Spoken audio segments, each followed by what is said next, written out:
আমাদের প্রত্যেকটা ছেলের হাতে আছে বাজান একটা করে বাজান স্ক্রিন টাচ মোবাইল, কথা বুঝতেছেন না?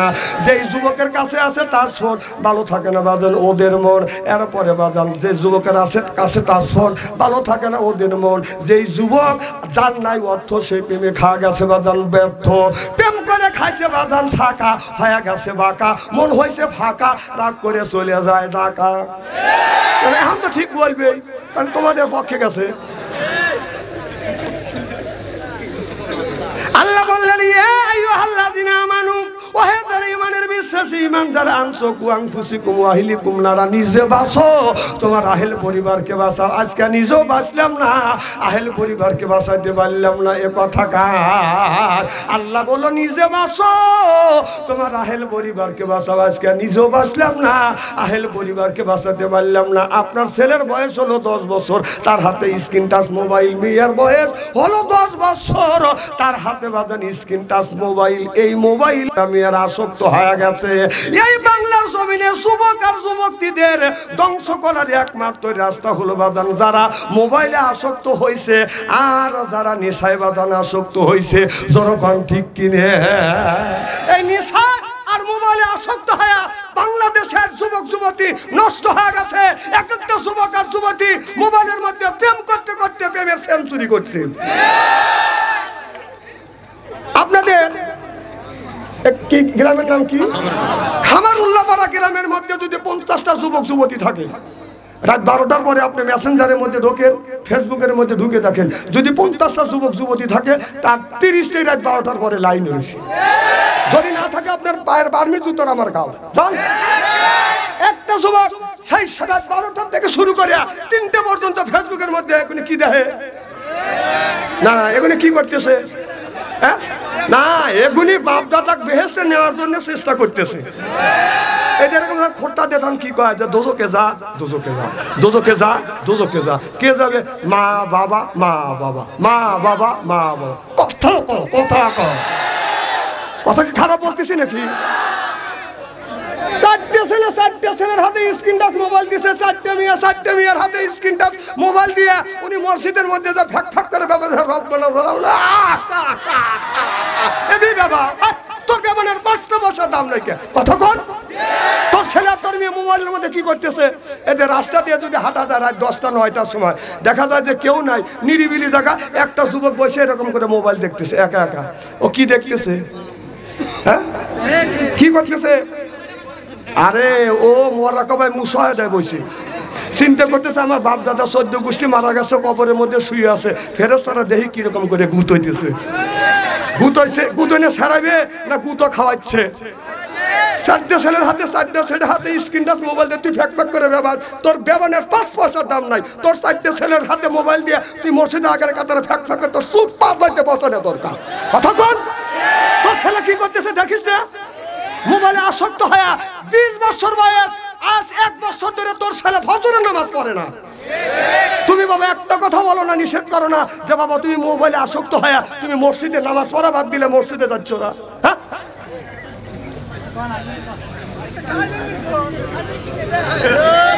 কি কথা খারাপ বলতেছি নাকি? এদিক তাকান, এদিক তাকান। গার্জিয়ানে কিন্তু ইস্তেরি করে ছেড়ে দেবো। হয় খামারুল্লাহপাড়া আসবো না হয় না আসবো। খামারুল্লাহপাড়া ভাবসন্ত্রী না আসলে কি হবে? তুমি কেমন গার্জিয়ান? হ্যাঁ তোমার ছেলের হাতে স্ক্রিন টাচ মোবাইল কিনে দিছে। 30 বছর আগেকার ঘটনা বলছি। আমরা যখন ছোট ছিলাম আমাদের মা বাবা সকালবেলা আমপারা হাতে তুলে দিছে। আমপারা শীতের দিনে আমপারা হাতে নিয়ে বুকে লাগাইছে, চুমো দিছি, থরথর করে কাঁপছি। মা বলে মক্তবে যা, মাদ্রাসা যা। আমি বলছি মা শীত কনকনা শীত কেমন করে যাবো? মা ঘরের মধ্যে বাবার লুঙ্গি আনিয়া পেঁয়াজ দিয়ে বাইদিয়ে দিছে। ছোট বোনের বয়স 6 বছর। ওই বোনকে বলছে এই আমপারা হাতে না, মক্তবে যা, মাদ্রাসা যাও, কোরআন শিক্ষা করো। ছোট বোন এই আমপারাটা হাতে নিচে বাদাম চুমো দিছে, বুকে লাগাইছে। সুবহানাল্লাহ, একটু জোরে কর। আমপারা হাতে নিয়ে ছোট বোন তো এইরকম করে বাদাম থর থর করে কাজ। কথা কর। আগে তো শীতের পোশাক ছিল না। আর একটা শাড়ি ছিল, এই শাড়িটা বাস করে অনেক সুন্দর করে বান্ধে বাঁধান আপনার মুক্তবে পাঠাইছে। তাহলে 20 বছর 30 বছর আগেকার মা বোনেরা ছেলে মেয়েকে বাঁধান আপনার আমপাড়া দিয়ে মুক্তবে পাঠাইছে। এখন একটার ছেলের বয়স যদি 1.5 বছর, মেয়ের বয়স যদি 1.5 বছর হয়, তুলে দেয় তার হাতে বাঁধান স্ক্রিন টাচ মোবাইল। এর মানে তুই টিকটক দেখ।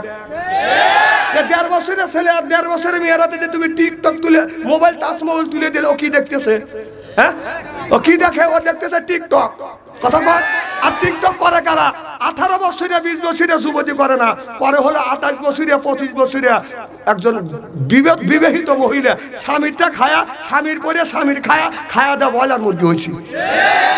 আর এমন ভাবে করে শরীরে কোনো পোশাক থাকে না। কথা কন, মানে দূরবীন ছেড়ে দেখা যায় ওর শরীরের কোন জায়গায় কোন পাশ পাতি আছে। কথা কর ইস্তেরি করে ধুয়ে দেবো। হয় আসবো না হয় না আসবো। রাগ করতেছে।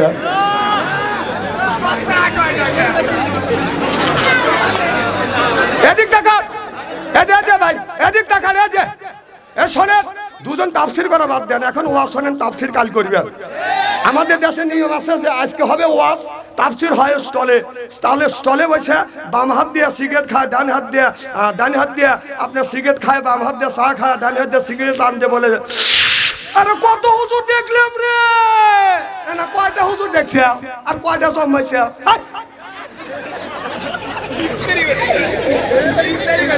সব তাফসির হবে না কাল স্টলে, যে অমুক বক্তা এইটা বললো, অমুক বক্তা ওইটা বললো। তুই এসে ভাই, খুব কি খারাপ লাগতেছে নাকি? নারাত তাকবীর।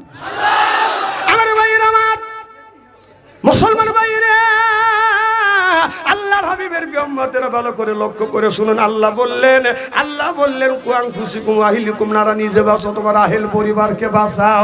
আজকে নিজেও বাঁচলাম না, আহেল পরিবারকে বাঁচাইতে পারলাম না। আপনার বাদান একটা ইতিহাসের দিকে বাদান তাকান। ইরাকের মধ্যে একটা যুবক মানুষ বাদান অনেক শিক্ষিত, কিন্তু এই যুবকটা বাদান কোনো চাকরি পায় না, বেকার অবস্থা বাদান আছে। যুবকটা নিজের পেট বাদান চালাইবে, এই যুবকটা নিজের পেট পর্যন্ত বাদান চালাইতে পারে না। কারণ এই যুবকটা চিন্তা করতেছে, আমি শিক্ষিত মানুষ, আমাকে তো কেউ কামলাও নেয় না। কথা কন। এখন যুবকটা চিন্তা করছে, এখন আমার চুরি ছাড়া কোনো পথ নাই, বাড়ি থেকে মা বাবা বের করে দিছে।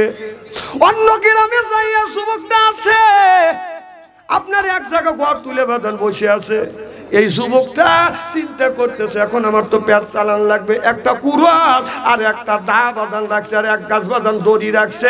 এই দড়ি দিয়ে আপনার এই কুড়ালটা বাঁধান হাতে নিয়ে মানুষের বিল্ডিং এর বাঁধান তালা এরকম করে বাঁধান ভাঙিয়ে বাঁধান আপনার মাল সম্পদ বাঁধান চুরি চামারি করে নিয়ে আসে।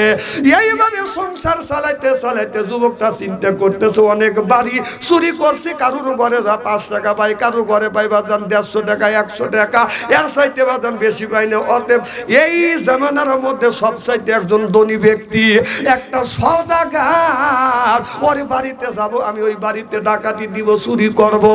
এবার ডাকাতটা কি করছে, রাতের বেলা বাদান আপনার ওই বাড়িতে ডাকাতি দেওয়ার জন্য সওদাগারের বাড়ি যাইয়া বাদান দড়িতে বাদান দা বাজাইয়া বাদান আপনার এরকম করে বাজা দিছে, সিঁড়ির সাথে বাজছে দড়ি বয়া বাদান দোতলার উপরে উঠে লক্ষ্য করে দেখে সেই বাড়ি চুরি করবার জন্য আসি। বাক্স খুলে দেখে আপনার স্বর্ণ অলংকার বাদান টাকা পয়সা রয়ে গেছে। যুবকটা মনে মনে চিন্তা করতেছে, এই স্বর্ণ অলংকার চুরি করে নিয়ে যাব। কিন্তু আর এক রুমের মধ্যে থেকে স্বামী স্ত্রী বাদান ছোট বড় বাদান কথা হচ্ছে। যুবকটা মনে মনে চিন্তা করতেছে, আসলাম আমি চুরি করবার জন্য, ওই রুমের মধ্যে থেকে কে ছোট বড় কথা কয়। যুবক যাইয়া কানটা লাগা দিছে, স্বামী বিবিকে বলতেছে, স্বামী বিবিকে বলতেছে, আর বিবি স্বামীকে বলতেছে, মেয়েটা তো বড় হয়ে গেছে, মেয়েটা কি বিয়ে দিবে না? এবার মেয়ের বাবা বলতেছে, আমার এই সুন্দরী মেয়ে আমি বিয়ে দেব এমন ছেলের সাথে যেই যুবকটা কোনোদিন এক ওয়াক্ত নামাজ কাজা করে না, ইকামতুল্লাহর সাথে মসজিদে জামাতের সাথে নামাজ আদায় করবে। ওই যুবকটা যদি গরিব হয়, ইমানদার যদি হয়, ওই যুবকের সাথে আমার মেয়েটা বিয়ে দিব। এবার এবার ওই ডাকাত ওই চোর যুবকটা বাদান এই কথা শুনতে মনে মনে চিন্তা করতেছে, এটা আমি চুরি করে কি করব? এই সদাগরের একটা মেয়ে, এই মেয়েকে যদি বিয়ে করি আর মেয়েটা যদি আমার বউ হয়, সদাগরের সব অর্থ সম্পদ তো আমার বউর হবে, আর বউ যদি হয় এই জিনিসটা আমার হয়ে যাবে। এবার যুবকটা আপনার শরীরটাকে বাদ দিয়ে বাজারে যাইয়া একটা সুব্বা কিনে আনলেন, টুপি কিনে আনলেন, বাদান তসবি কিনে আনলেন, একটা কোরআন শরীফ কিনে আনিয়ে ও যুবকটা সবার আগে বাদান মসজিদে ঢুকে যায়। বাদান মসজিদে ঢুকিয়ে বাদান ঢুকলে জুম্মা নামাজ পড়ে, নামাজ পড়িয়া সুন্নাত নামাজ পড়িয়া বাদান এরপরে ফরজ পড়বার জন্য বাদান তসবি তেলাওয়াত করে। ফরজ পড়ে সব মুসলিম বের হয়, ওই যুবকটা বের হয় না। এই যুবকটা আপনার কোরআন শরীফ নিয়ে বাদান কোরআন পড়ে আর বলে ইয়াসিন ওয়াল কুরআনিল হাকিম ইন্নাকা লামিনাল মুরসালিন। এই ছেলেটা পড়তেছে মানে হে সিনমালে সাইয়েদ, বাংলা অর্থ হলো নেতা, হে নেতা ওয়াল কুরআনিল হাকিম, মানে হে সিন মানে সাইয়েদ, বাংলা অর্থ হলো নেতা। হে নেতা কে বলতেছে? আল্লাহ বলতেছে হে নেতা আল কুরআনিল হাকিম। তাহলে এই কোরআনের মধ্যে, এই আয়াতের মধ্যে বাদান পাঁচটা জিনিস আমি তাফসীরের মধ্যে পেয়েছি। এই কোরআনের মধ্যে আছে বাদান আপনার বিজ্ঞান দিয়ে পরিপূর্ণ, সুবহানাল্লাহ তো জোরে কর। এই কোরআনের মধ্যে বাদান রাজনীতি দিয়ে বাদান পরিপূর্ণ রহা গেছে। এই কোরআনের মধ্যে বাদান ইতিহাস আছে না বাদান নাই? তাহলে এই কোরআনের মধ্যে বাদান আপনার রাজনীতি আছে, সমাজনীতি আছে, অর্থনীতি আছে। কোরআন আতিবিয়ানা লিকুল্লি শাইইন, এমন কোনো বিষয় নাই এই কোরআন কারিমের মধ্যে এই বিষয়টুকুন বাদান তুলে ধরা হয় নাই। সমাজের আদালত, রাষ্ট্রের আদালত, পারিবারিক আদালত। এই যুবক কি তোর আব্বা আছে, তোর মাও আছে না? তোর আব্বা কই? ও তোর আব্বা বাইত রয়েছে, তোর আব্বা। আমি জানি তো তোর বাপ বাইত রয়েছে, কারণ তোর মা তোর আব্বা আসলি নাই, তুই মার কাছে থাকতি, আর আব্বা আসলি তো তোর আব্বা তোর কাছে রাখতো।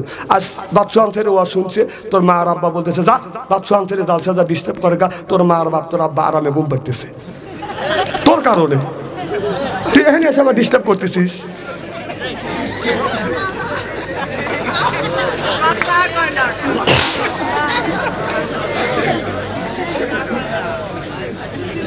বাবা কথা বলো না, এ বাবা কথা বলো না। আপনার ঠিক আছে তো ইনশাল্লাহ? খুব কি খারাপ লাগতেছে? ওয়াজ ঘুরাবো আমার ভাইয়ের, আমার ভালো করে লক্ষ্য করে শুনুন। এই ছেলেটা এই কোরআনটা পড়তেছে, অর্থ বাদান বুঝতেছে, চোখের পানি ফেলে ফেলে কাঁদতেছে, আল্লাহ আমি যেই কাজগুলি করছি এটা তো অন্যায়ের কাজ। সুবহানাল্লাহ এটা জোরে কর। কোরআন যত পড়বে তত মানুষ বুঝবে, বিজ্ঞান যত অগ্রসর হবে কোরআন তত আগে যাবে। সুবহানাল্লাহ এটা জোরে কর। এই জন্য কোরআন শরীফ বেশি বেশি করে পড়বেন, গবেষণা করবেন, রিসার্চ করবেন। কোরআন তো নতুনত্ব জিনিস, পুরাতন না। কোরআন যত পড়বেন ততই নতুন কিছু পাবেন। সুবহানাল্লাহ কর আমার ভাইয়ের আমার। এবার ছেলেটা এইভাবে কোরআন তিলাওয়াত করে জোহরের ওয়াক্ত সময় বাদান প্রত্যেক ওয়াক্ত আগে আগে বাদান আসিয়ে বাদান কোরআন তিলাওয়াত করেন। আমাদের যখন সময় হয় নামাজ পড়ে বের হয়ে যায়, সব মানুষ বের হয়ে যায়, যুবকটা বাদান কোরআন পড়ে। এইভাবে পড়তে পড়তে বাদান কিছুদিন বাদান চলে গেছে, এই খবরটা এলাকার মধ্যে বাদান ছড়িয়ে গেছে। আপনার ওই সওদাগারের সেক্রেটারি সওদাগারকে বলতেছে হুজুর আপনি বলেছেন এমন ছেলের সাথে আপনার বিয়ে দিবেন, সেই ছেলে 5 ওয়াক্ত নামাজ আগে আগে মসজিদে ঢোকে আর পিছনে মসজিদ থেকে বের হয়, তাসবিহ তেলাওয়াত করে, কোরআন শরীফ পড়ে। এই ছেলেটা যদি গরিব হয় তার সাথে আপনার মেয়েটা আপনি বিয়ে দিবেন। হুজুর এমন একটা ছেলে আমি খুঁজেছি পাইনি, এই ছেলেটা আজ 1টা বছর হয়ে গেছে, এই ছেলেটা আমি পেয়ে গেছি। বলে কোন ছেলে? পায় আমাদের গ্রামের উত্তরপাড়া মসজিদ আছে, ওই মসজিদে একটা মুক্তাদি আছে। এবার সওদাগর বলল সেক্রেটারি ওই যুবকটাকে ডেকে আমার বাসায় নিয়ে আসো। এবার যুবকটাকে ডেকে নিয়ে গেলেন, আমাদের সওদাগর ডাকছে। এবার যুবকটা যাইয়ে বাদান মাথায় হলো টুপি, গায়ে হলো জুব্বা, হাতে আছে বাদান তসবিহ। যুবকটা যাইয়া সালাম দিয়েছে, আসসালামু আলাইকুম হুজুর, আমার সালাম আলাইকুম। এবার লোকটা উত্তর দিল, ওয়ালাইকুম আসসালাম রাহমাতুল্লাহি বারাকাতুহু। আমার ভাইরা মা এবার বলতেছে, বাবা তোমার মা আছে? কয় মা নাই। বাবা আছে? বাবা নাই। আপনার কেউ নাই? বাবা তুমি কোথায় থাকো? কয় অমুক জায়গা বসবাস করি। বেটা তুমি 5 ওয়াক্ত নামাজ পড়ো, আমি নিয়ত করেছি, মনস্থ করেছি, আমার একমাত্র মিয়া তোমার সাথে বিয়ে আমি দিতে চাই। এবার যুবকটা বলো, হুজুর আমি আপনার মেয়েকে বিয়ে করব না। কেন তুমি বিয়ে করবে না? বলেন না না আমি তোমাকে তোমার মেয়েটাকে বিয়ে করব না। কেন করবে না? বলো হুজুর আমার কথা শুনলে আপনি আমাকে ঘৃণা করবেন। বলে বাবা কি হয়েছে? কয় অতীতের কথা শুনলে আপনি ঘৃণা করবেন। আপনি মেয়ে তো বিয়ে দেওয়ার দূরের কথা আমাকে তাড়িয়ে দিবেন, হয়তো আমাকে জেলে ঢুকাইবেন, না হয় আপনি ফাঁসির কাছে আমাকে ঝুলাইবেন। বলে বাবা কি হয়েছে তুমি বলো। কয় না না এই কথাটা বলা আমার পক্ষে সম্ভব না। এবারে এই বলে ছেলেটা বাদান চলে যাচ্ছে। এই মেয়েটাই কথা শুনিয়ে মেয়েটা বোরখা পড়ছে, মুখ ডাকছে, হাতে বোরখা, পায়ে বোরখা লাগাই মেয়েটা যুবকের সামনে যা সালাম দিছে, আসসালামু আলাইকুম। ও যুবক আমার সালাম লাও। যুবক সালামের জবাব দিলেন। এবার মেয়েটা বলতেছে আপনি কই আসছিলেন আর কই যাচ্ছেন? বলে এই যে সওদাগর আমাকে ডেকে আনছে তার মেয়েকে আমার সাথে বিয়ে দেওয়ার জন্য। তবে সওদাগর আপনার সাথে বিয়ে দেবে এটা তো আপনার পরম সৌভাগ্য। আপনি কেন এই মেয়েটাকে বিয়ে করবেন না? সওদাগরের মেয়ে তো আল্লাহওয়ালা একটা মেয়ে, মেয়ে তো দেখতে সুন্দর কম না। সুবহানাল্লাহ, একটু জোরে কর। যুবক বিয়ে করবে না, তুই চলে যাবে। আর আমাদের দেশের যুবকেরা দেখেন, আপনি আমাদের দেশের যুবকেরা বাদান কি করে, রাস্তা দিয়ে একটা মেয়ে বাদান যাইতে পারে না, ওই মেয়েটার কাছে যা বলে মোবাইল নাম্বার দাও। কি করবি তুই মোবাইল নাম্বার দিয়ে? আমি হাইটে যাচ্ছি বলতেছে, এমন তো বলতেছে মোবাইল নাম্বার দাও, মোবাইল নাম্বার দাও। আমি ধমক, তুই মোবাইল নাম্বার দিয়ে কি করবি? ও দৌড় সরেছে ওই দিক। আহা, মোবাইলের মধ্যে সে কাজগুলি হচ্ছে মানুষকে জাহান্নামে নেওয়ার জন্য। এই মোবাইল মানুষের ভালো কাজে ব্যবহার করলে জান্নাতে যাবে, আর যদি খারাপ কাজে ব্যবহার করে জাহান্নামে যাওয়ার জন্য এই মোবাইলটাই যথেষ্ট। যে কাজগুলি মোবাইলের মধ্যে হচ্ছে, আহা হা, সি সি সি। তাহলে আল্লাহ বললো নিজে বাঁচো, তোমার আহেল পরিবারকে বাঁচাও। আজকে নিজেও বাঁচলাম না, আহেল পরিবারকে বাঁচাইতে পারলাম না। এক একটা ছেলের হাতে টাচ মোবাইল দিয়ে এই ছেলেটা প্রেমের জ্বালা, মোবাইলের মেলা, এখন আর চিঠি লেখা লাগে না। ছেলে সারা রাত জাগিয়া ফোনে কথা বলিয়া লেখা পড়াইয়া ছেলের ভালো লাগে না। হায় হায় লেখা পড়াই আমি আর ভালো লাগে না। মোবাইল ফোন আসিল কি দোলা লাগিল, ফজরের ঘুম তো পড়লার ভাঙলো না। পেটে বাচ্চাই থাক পরনে নাই থাক, মোবাইল ছাড়া পোলার চলে না। হায় হায় মোবাইল ছাড়া ছেলের চলে না। মোবাইল ফোন আসিল কি দোলা লাগিল, ফজরের ঘুম তো পড়লার ভাঙলো না। সিল্লে বলুন ঠিক কিনে? নবী বলেছে ইয়ার ফলির বিদ্যে উঠে যাবে, ইয়াকসুরুল জাহিল, জাহিলিত বর্ষিত হবে। সেই অবস্থা আজ সোনার বাংলার জমিনে হচ্ছে। চিল্লা কোন ঠিক কিনে? শোনেন, বাংলাদেশে আল্লাহ রাসূলের জাতীয় সংসদ ছিল। জাতীয় সংসদ কোনটা ছিল? হ্যাঁ, কোন মসজিদ? মসজিদে নববী। সুবহানাল্লাহ, জোরে। আর আমাদের জাতীয় সংসদ হচ্ছে আমাদের মসজিদটা হচ্ছে হলো আপনার জাতীয় সংসদ। আচ্ছা, আপনাদের গ্রামের মধ্যে যে মসজিদ আছে, এই মসজিদে যদি মমতাজ আসে, যদি আপনার উল্টো পাল্টা গান গায়, আপনারা কি মমতাজকে ঢুকতে দিবেন? মরিয়া যাবেন তা মমতাকে ঢুকতে দিবেন? বাংলাদেশের সবচেয়ে বড় মসজিদ হলো জাতীয় সংসদ। সেই সংসদ ভবনে মমতাজের মতন একটা নর্তকী দিয়ে ড্যান্স দিয়ে গান গাইছে, নেতা নেত্রীরা হাততালি বাজছে। কতক্ষণ নাকে বাংলাদেশের 20 কোটি মানুষের রিজিক যেই জায়গা থেকে বন্টন হয় সেই জায়গাটা আপনারা অপবিত্র করছে মমতাজের মতো একটা নর্তকিক দিয়ে। এই মমতাজ এত সতী, যে এত সতী মমতাজ, ওকে যদি আগুনের বাটার মধ্যে দেওয়া যায় শাড়ি কাপড় পরাইয়া, ওর শরীর তো পরা দূরের কথা, আপনার শরীরের যে পোশাক থাকবে এই পোশাকও পরবে না, কারণ 11টা বিয়ে করছি।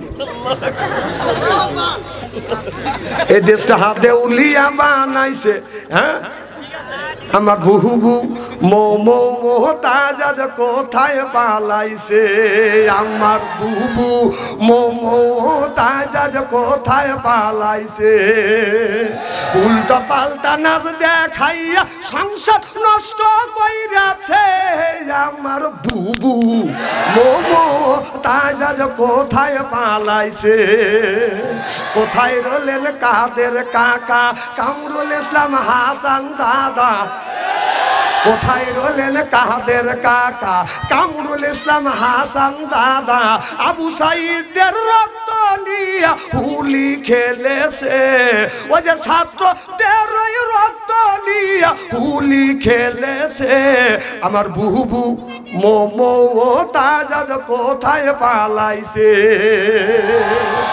কোথায় সাবেক প্রধানমন্ত্রী তোমার কথা কি যে বলি, কোথায় সাবেক প্রধানমন্ত্রী তোমার কথা কি যে বলি, দলের মানুষকে ফেলে রেখে বুবি দিল্লি পালাইছে, ও যে দলের মানুষকে ফেলে রেখে বুবু দিল্লি পালাইছে, আমার বুবু মোমতাজ কোথায় পালাইছে, উল্টা পাল্টা নাচ দেখাইয়া নেতাদের পাগল কইরাছে, আমার বুবু মোমতাজ কোথায় পালাইছে, সিল্লাখন ঠিক কিনে কে খালি বলছে খেলা হবে খেলা হবে, 16টা বছর এই সাউন্ড দিছে, কথা কন একটা নেতারা এই কথা বলতে পারে, আবার বলছে কয় বুয়া, কে বলছে, না না বুয়া বলছে কেনা,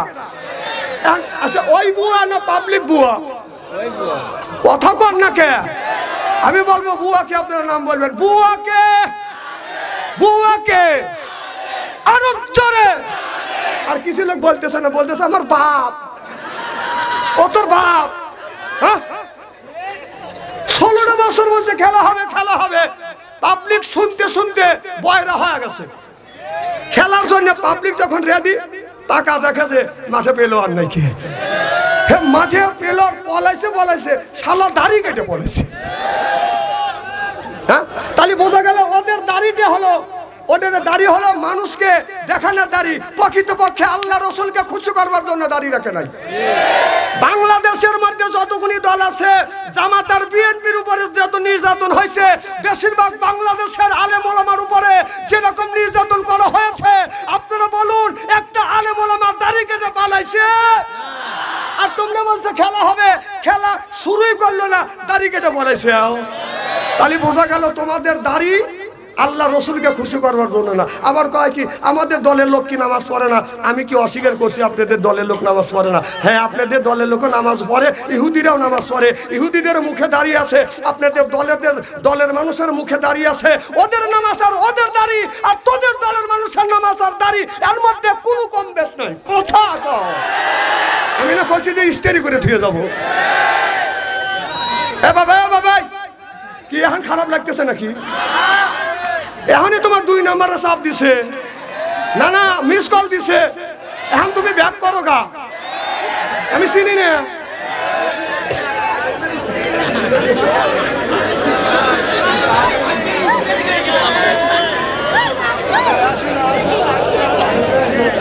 বাবা এদিক তাকান, আসলে আমি হাসির উদ্দেশ্য কথা বলছি, আমি তো ভিডিও দিচ্ছি, হাসেন গেল লজ্জা করা উচিত,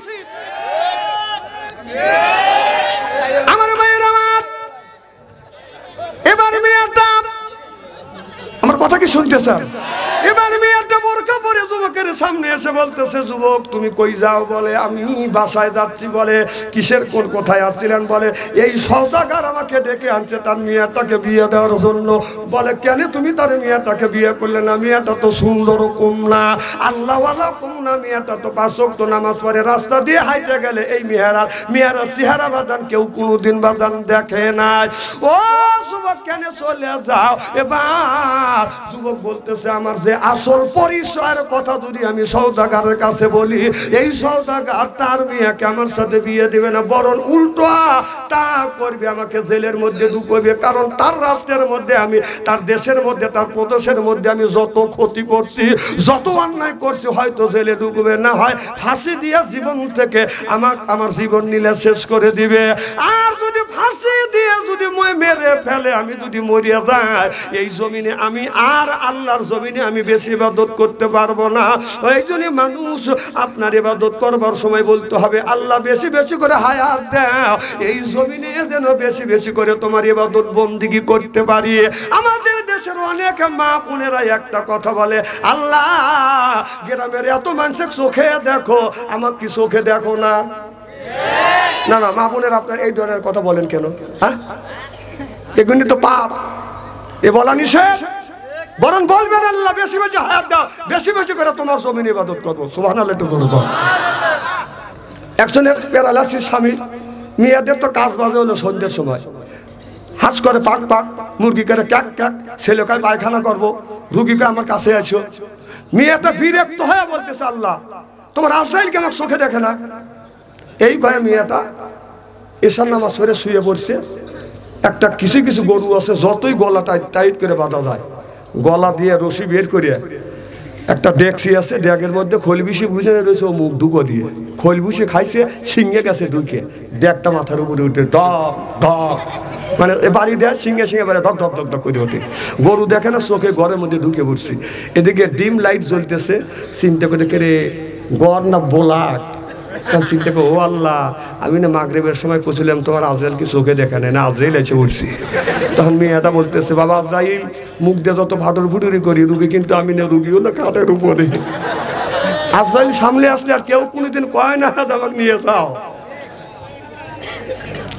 আমার ভাইরা, আমার মুসলমান ভাইরা, ভালো করে লক্ষ্য করে শুনুন, ভালো করে লক্ষ্য করে শুনুন। এবার মেয়েটা বলতেছো তুমি আমার কাছে বলো। বলে আমি যদি তোমার কাছে এই কথাটা বলি তাহলে আমার অসুবিধা হবে। বলে যুবক তুমি কি মৃত্যু দেখে ভয় পাও? বলে না, আমি মৃত্যু দেখে ভয় পাই না। তোমার ভিতরে যদি ঈমান থাকে, আর যদি মৃত্যু দেখে ভয় পাও তাহলে তুমি যাও না। আর যদি মৃত্যু দেখে ভয় যদি না পাও তাহলে তুমি আমার বাবার কাছে যাও। বাবাজান, যারা মৃত্যু দেখে ভয় পায় তারা জিহাদের ময়দানে যায় না, আর যারা মৃত্যু দেখে ভয় পায় না, গুলির সামনে বুক পেতে দিছে, জীবন দিয়ে দিব, কিন্তু আল্লাহর কোরআন জমিনে প্রতিষ্ঠিত করে ছাড়বো। চিল্লা কোন ঠিক কিনে? এবার যুবকটা মেয়েটা সাথে করে নিয়ে গেল। মেয়েটা বলতেছে, যুবক আমার কাছে বলো। বলে যুবতী আমি এক সময় চোর ছিলাম, এলাকায় চুরি করতাম, কারণ আমি একজন শিক্ষিত ছেলে। আমি চাকরি বাকরি যখন পাই না তখন আমি কি করবো, আমি তো কামলাও বিক্রি করতে পারি না, এটা চোখে আমার লজ্জা লাগে। আমার মাথার মধ্যে কি যেন শয়তান ভর করেছিল, শয়তান আমাকে ধোকা দিয়েছিল, তুমি চুরি করো। আমি চুরি করতে করতে, চুরি করেও তো আমার পোষায় না। যেই বাড়ি চুরি করতে যা, আমি তো এত চিনিও না, আমি গরিবের বাড়ি যা পাই তালা ভেঙে পাই 5 টাকা, পাই 2 টাকা। কথা বুঝতেছেন না? ধনী কি চেনে? যখন ধীরে ধীরে পাই, আমার অভিজ্ঞ যখন হয়েছে, ওই দিন তোমার বাবার বাড়িতে এসে চুরি করবে। আমি তোমার বাবার বাড়ি আসছি, সিন্ধুকটা ভাঙছি, অনেক গহনা আছে, এটাও দেখছি, টাকাও দেখছি। আমি চিন্তা করছি এই টাকা গুনি আমি নিয়ে যাব, গহনা গুনি নিয়ে যাব। কিন্তু অন্য রুমে তোমার মা আর তোমার আব্বা কথা বলতেছে, এইটা আমার কানে গেছে। তোমার মা বলতেছে মেয়ে বড় হয়ে গেছে, বিয়ে দিতে হবে না। আর তোমার আব্বা বলছে বিয়ে দেবো, এমন ছেলের সাথে বিয়ে দিব যেই ছেলেটা 5 ওয়াক্ত নামাজ পড়ে, মিথ্যা কথা বলে না, মসজিদে আগে যায় আর পিছনে বের হয়, কোরআন তেলাওয়াত করে। এই এই যুবক যদি গরিব হয় তার সাথে আমি বিয়ে দেবো। ও গো যুবতী, আল্লাহর কসম করে বলছিলাম, আল্লাহর কসম করে বলতেছি, ওই দিন আমি প্রতিজ্ঞা করেছিলাম তোমার মতো মেয়েকে যদি বিয়ে করি তাহলে তোমার জামাই হব আমি, আর এই তোমার বাবার অর্থ সম্পত্তির মালিক হবে তুমি, আর তুমি যদি মালিক হও সম্পত্তি আমার হয়ে যাবে। এই লোভে আমি মসজিদে এসে নামাজ পড়ছি, আগে আগে 5 ওয়াক্ত নামাজ পড়ছি, কোরআন তেলাওয়াত করছি, আর কোরআন তেলাওয়াত করতে করতে কোরআনের অর্থ সহ আমি পড়ছি। কোরআনের মধ্যে আল্লাহ, আপনার জ্ঞানের কথা, কোরআনের মধ্যে আল্লাহ বলছে কিনা, আর রহমান আল্লামাল কোরআন খালাকাল ইনসানা আল্লামাহুল বায়ান। শব্দের ব্যাখ্যা আমি 7টা পাইছি। বান শব্দের ব্যাখ্যা হলো জ্ঞান, বান শব্দের অর্থ হলো বাদান বিবেচনা, বান শব্দের অর্থ হলো চেতনা, বান শব্দের অর্থ হলো বাদান মেঘা, বান শব্দের অর্থ হলো বাদান প্রজ্ঞা, বান শব্দের অর্থ হলো বাদান বুদ্ধি, বান শব্দের অর্থ হলো বাদান কথা আর ভাষা। আল্লামাহুল বায়ান। যুবতী, এই বায়ান দিয়ে এই জ্ঞান, আল্লাহ যে জ্ঞানটা দিয়ে চিন্তা করলাম আমি যেই কাজগুলি করছি এটা হলো জাহান্নামের রাস্তা, এটা জান্নাতের রাস্তা না।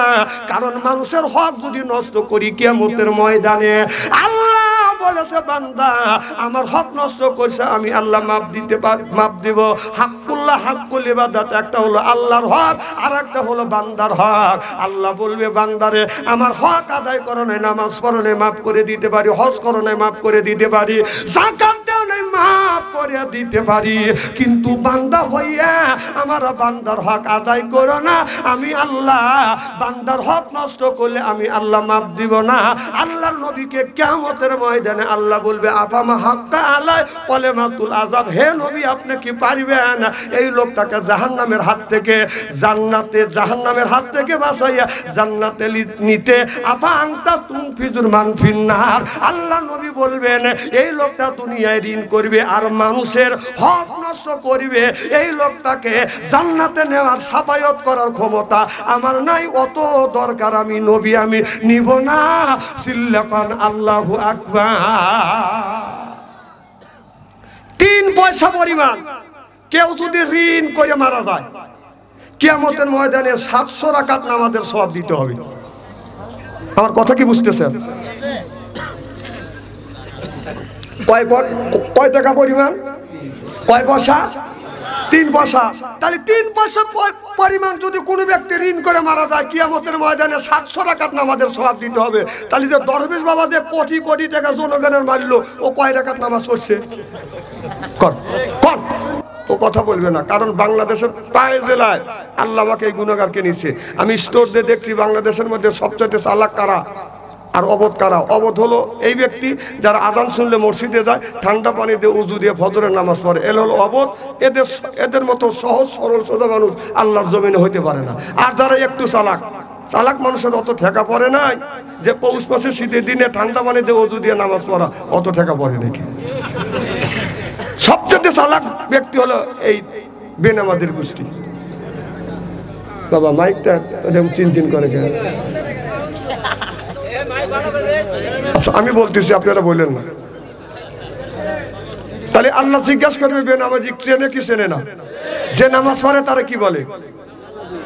যে নামাজ পড়ে তারা কি বলে?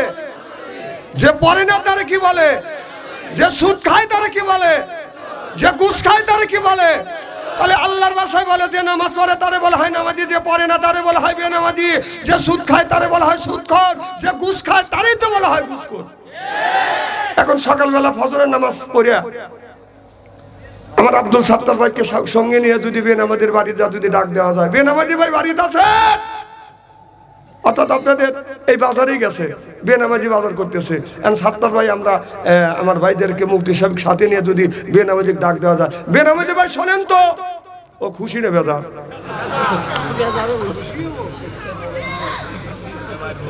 কি করবে? ভাই দেখাইছি গালে মারবে। আচ্ছা সারি তুমি নামাজ পড়ো না, তোমাকে বেনামাজি বললি তোমার এত খারাপ লাগে কেন? আজকের থেকে যে বেনামাজি বলে, তাহলে আল্লাহর ভাষায় যে বেনামাজি বলে, যে নামাজ পড়ে না তারা কি বলে? বেনামাজি। বেনামাজি বললে কি অসুবিধা আছে? আচ্ছা বেনামাজি বাইরে আপনারা বলেন তো অসুবিধা আছে? আগামী কালকে থেকে আপনাদের বেনামাজি বলবো। ও আঘাত লাগে কয় না, তা আঘাত না লাগলে বেনামাজি করলে এখনই বেনামাজি ওবে দাঁত ভেঙে ফেলা দিবে। যে সুদ খায় তারা কি বলে জোরে কোন? সকালবেলা ফজর নামাজ পড়ে আমার মুফতি সাহেবের সাথে নিয়ে, আব্দুল সাত্তার ভাই সাথে নিয়ে, আমার সভাপতি সাহেবের সঙ্গে নিয়ে যদি সুদখোর বাড়ি যা যদি ডাক দেওয়া যায়, সুদখোর ভাই বাড়িতে আছেন, ও খুশি না বেজার? আরে খালি ও বেজার না, ওর বই যাটা নিয়ে আসবে আমার স্বামী সুদ খাক নিয়ে গু খাক, তা তোর কি? আমি কই খাগা খাবলা খাবলা খাগা।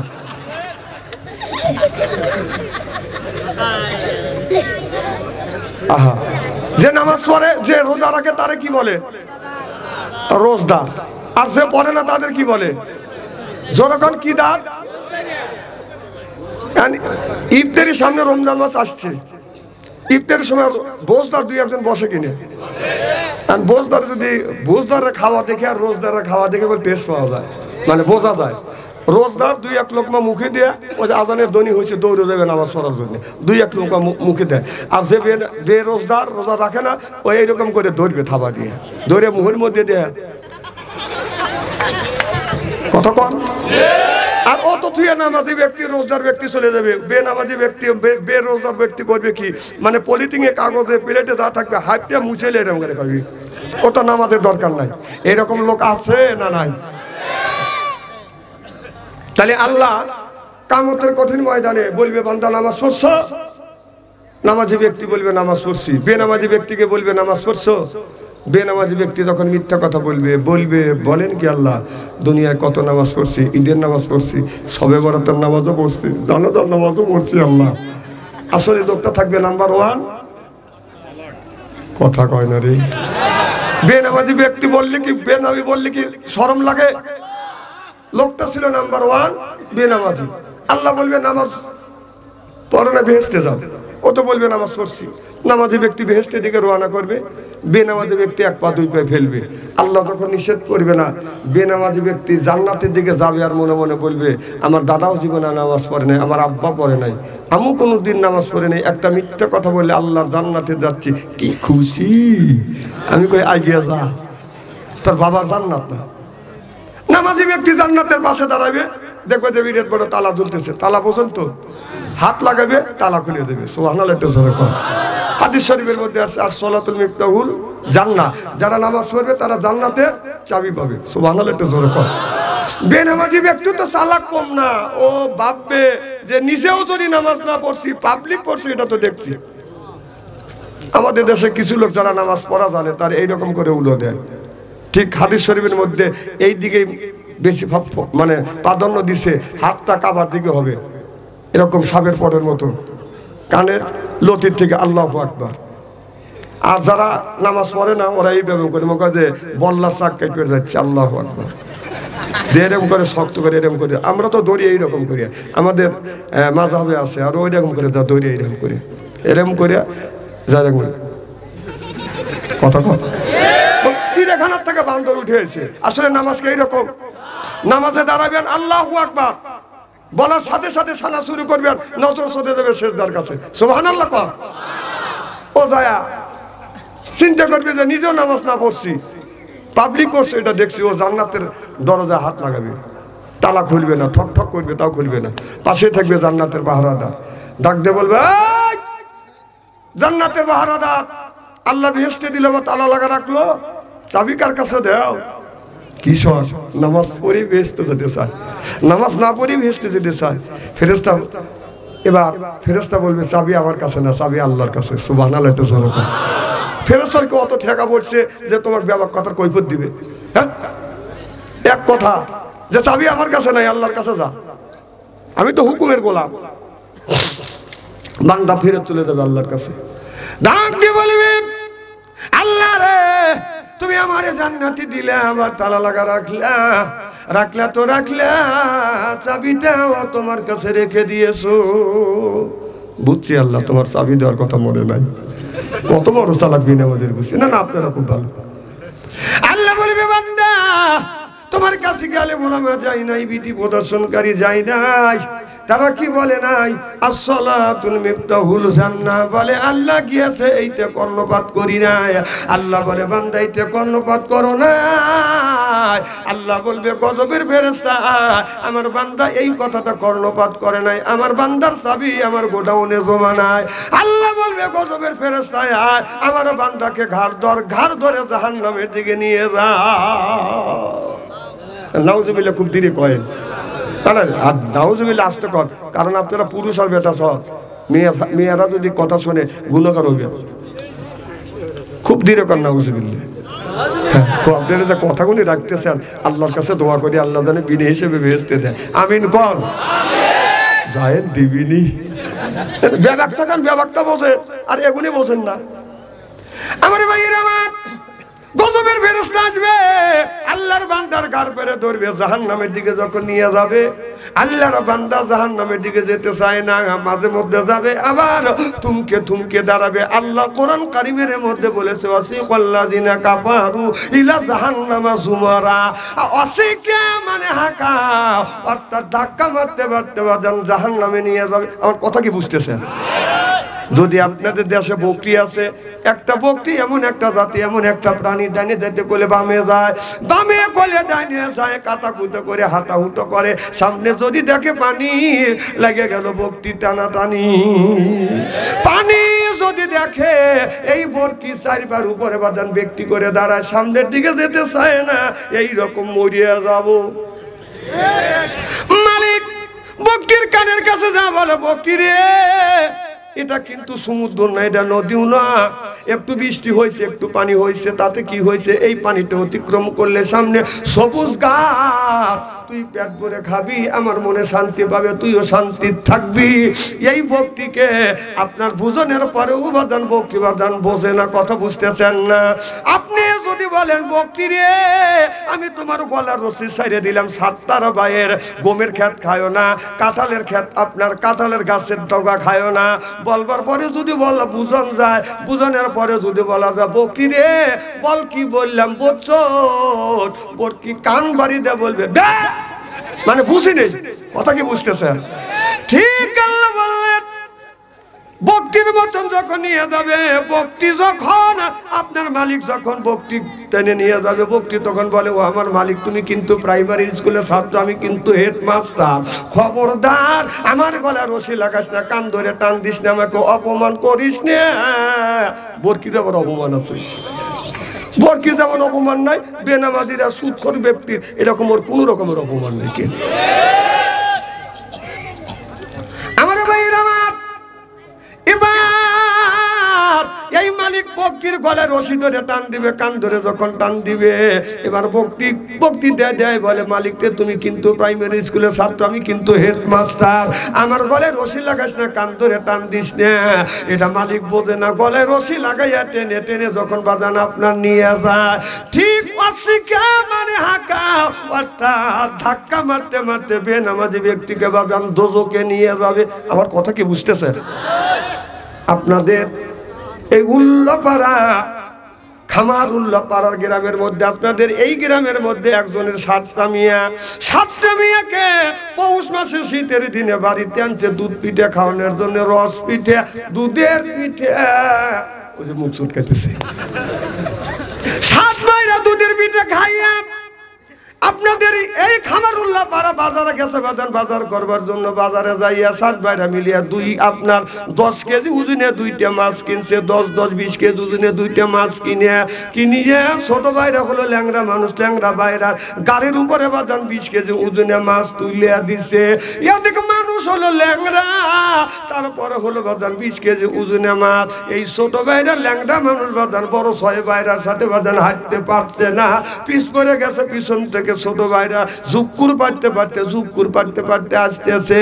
এদিকে সাতটা বোন এক জায়গা তারা আছে বাজান আপনার ছোট বোনকে দিকে দিছে, দেখ আমাদের স্বামী সুস্থ ভালো, কত সুন্দর করে হেঁটে আসছে, রেপ রাইট, তোমার স্বামী ল্যাংরা আমাদের 6 জনের ভালো স্বামীর সাথে হাঁটতে পারছে না, পিছ পড়ে গেছে। ছোট বোন দুর্বল হয় না, ছোট বোন বলে আমার স্বামী পিছন থেকে ঝুঁকুর পারছে না, আমার স্বামী পিছন থেকে তোমাদের 6 জনের স্বামীকে গুঁতো মারতে মারতে নিয়ে আসতেছে। এই কথাটাই আল্লাহ 1450 বছর পূর্বে বলেছে, ওয়াসিকাল্লাযিনা কাফারু। ওয়াসিকা মানে হাকা, অর্থাৎ গুঁতো মারতে মারতে জাহান্নামের দিকে নিয়ে যাবে। জোরে কর নাউযুবিল্লাহ।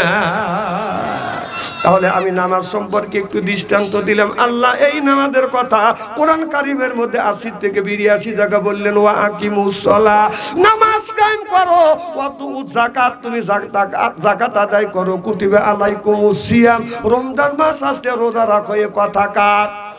তাহলে দেখেন আল্লাহ নামাজের কথা 80 থেকে 82 জায়গা বললেন তোমরা নামাজ কায়েম করো। আর যাকাত, এদিক তাকান, যাকাতের কথা আল্লাহ, এই যাকাতের কথা আল্লাহ আপনার 30 জায়গা আল্লাহ বলেছে তোমরা যাকাত দাও। আর কুতিবা আলাইকুমুস সিয়াম, রমজান মাসে রোজা রাখো।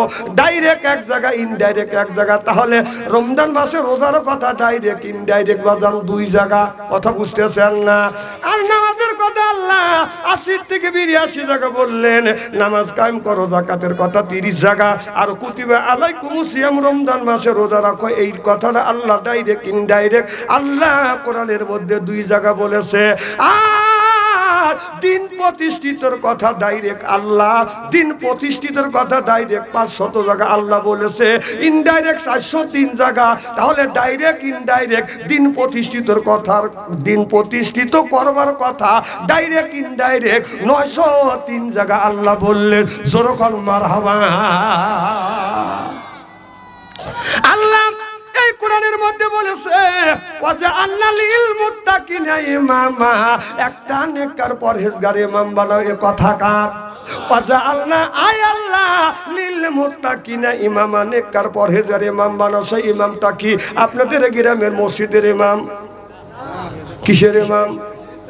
হ্যাঁ, না না, ওই ইমাম না, মসজিদের ইমাম না। আল্লাহ বললেন সেই ইমামটা হলো ওয়ার্ডের ইমাম, সেইটা হলো মেম্বার। ইউনিয়নের ইমাম সেইটা হলো চেয়ারম্যান। এরপরে থানার ইমাম সেইটা হলো প্রধানমন্ত্রী। আপনার থানার ইমাম এমপি, আর রাষ্ট্র ইমাম এটা হলো, সেটা হলো প্রধানমন্ত্রী। ওয়াজআলনা লিল মুত্তাকিনা ইমামা, এ কথা কার? তাহলে আল্লাহ বলে একটা নেতা বানাও।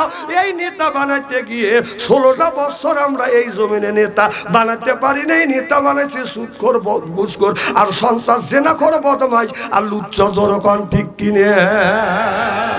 তাহলে আল্লাহ 1450 বছর আগে বললো যে তোমরা নেতা বানাও। সেটা হলো ওয়ার্ডের নেতা, সেটা হলো মেম্বার। ইউনিয়নের নেতা সেটা হলো এমপি, ইউনিয়নের ইমাম সেটা হলো এমপি, থানার ইমাম সেইটা হলো, এই বাবা বসো বসো, এ বাচ্চাদের রিওয়াজ, এনে বসা যায়, যাওয়া যায় না। হ্যাঁ, কেউ যদি যাইতে চান 1 আঙুল তুলবেন, আমি বসবো যেটা পোশাকের চাপ দিছি।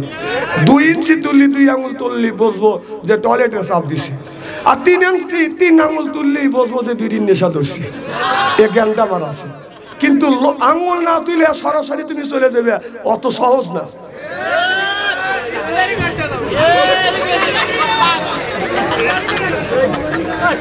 খুব কি খারাপ লাগতেছে নাকি? নারায়ে তাকবীর। তাহলে কি বলতেছিলাম?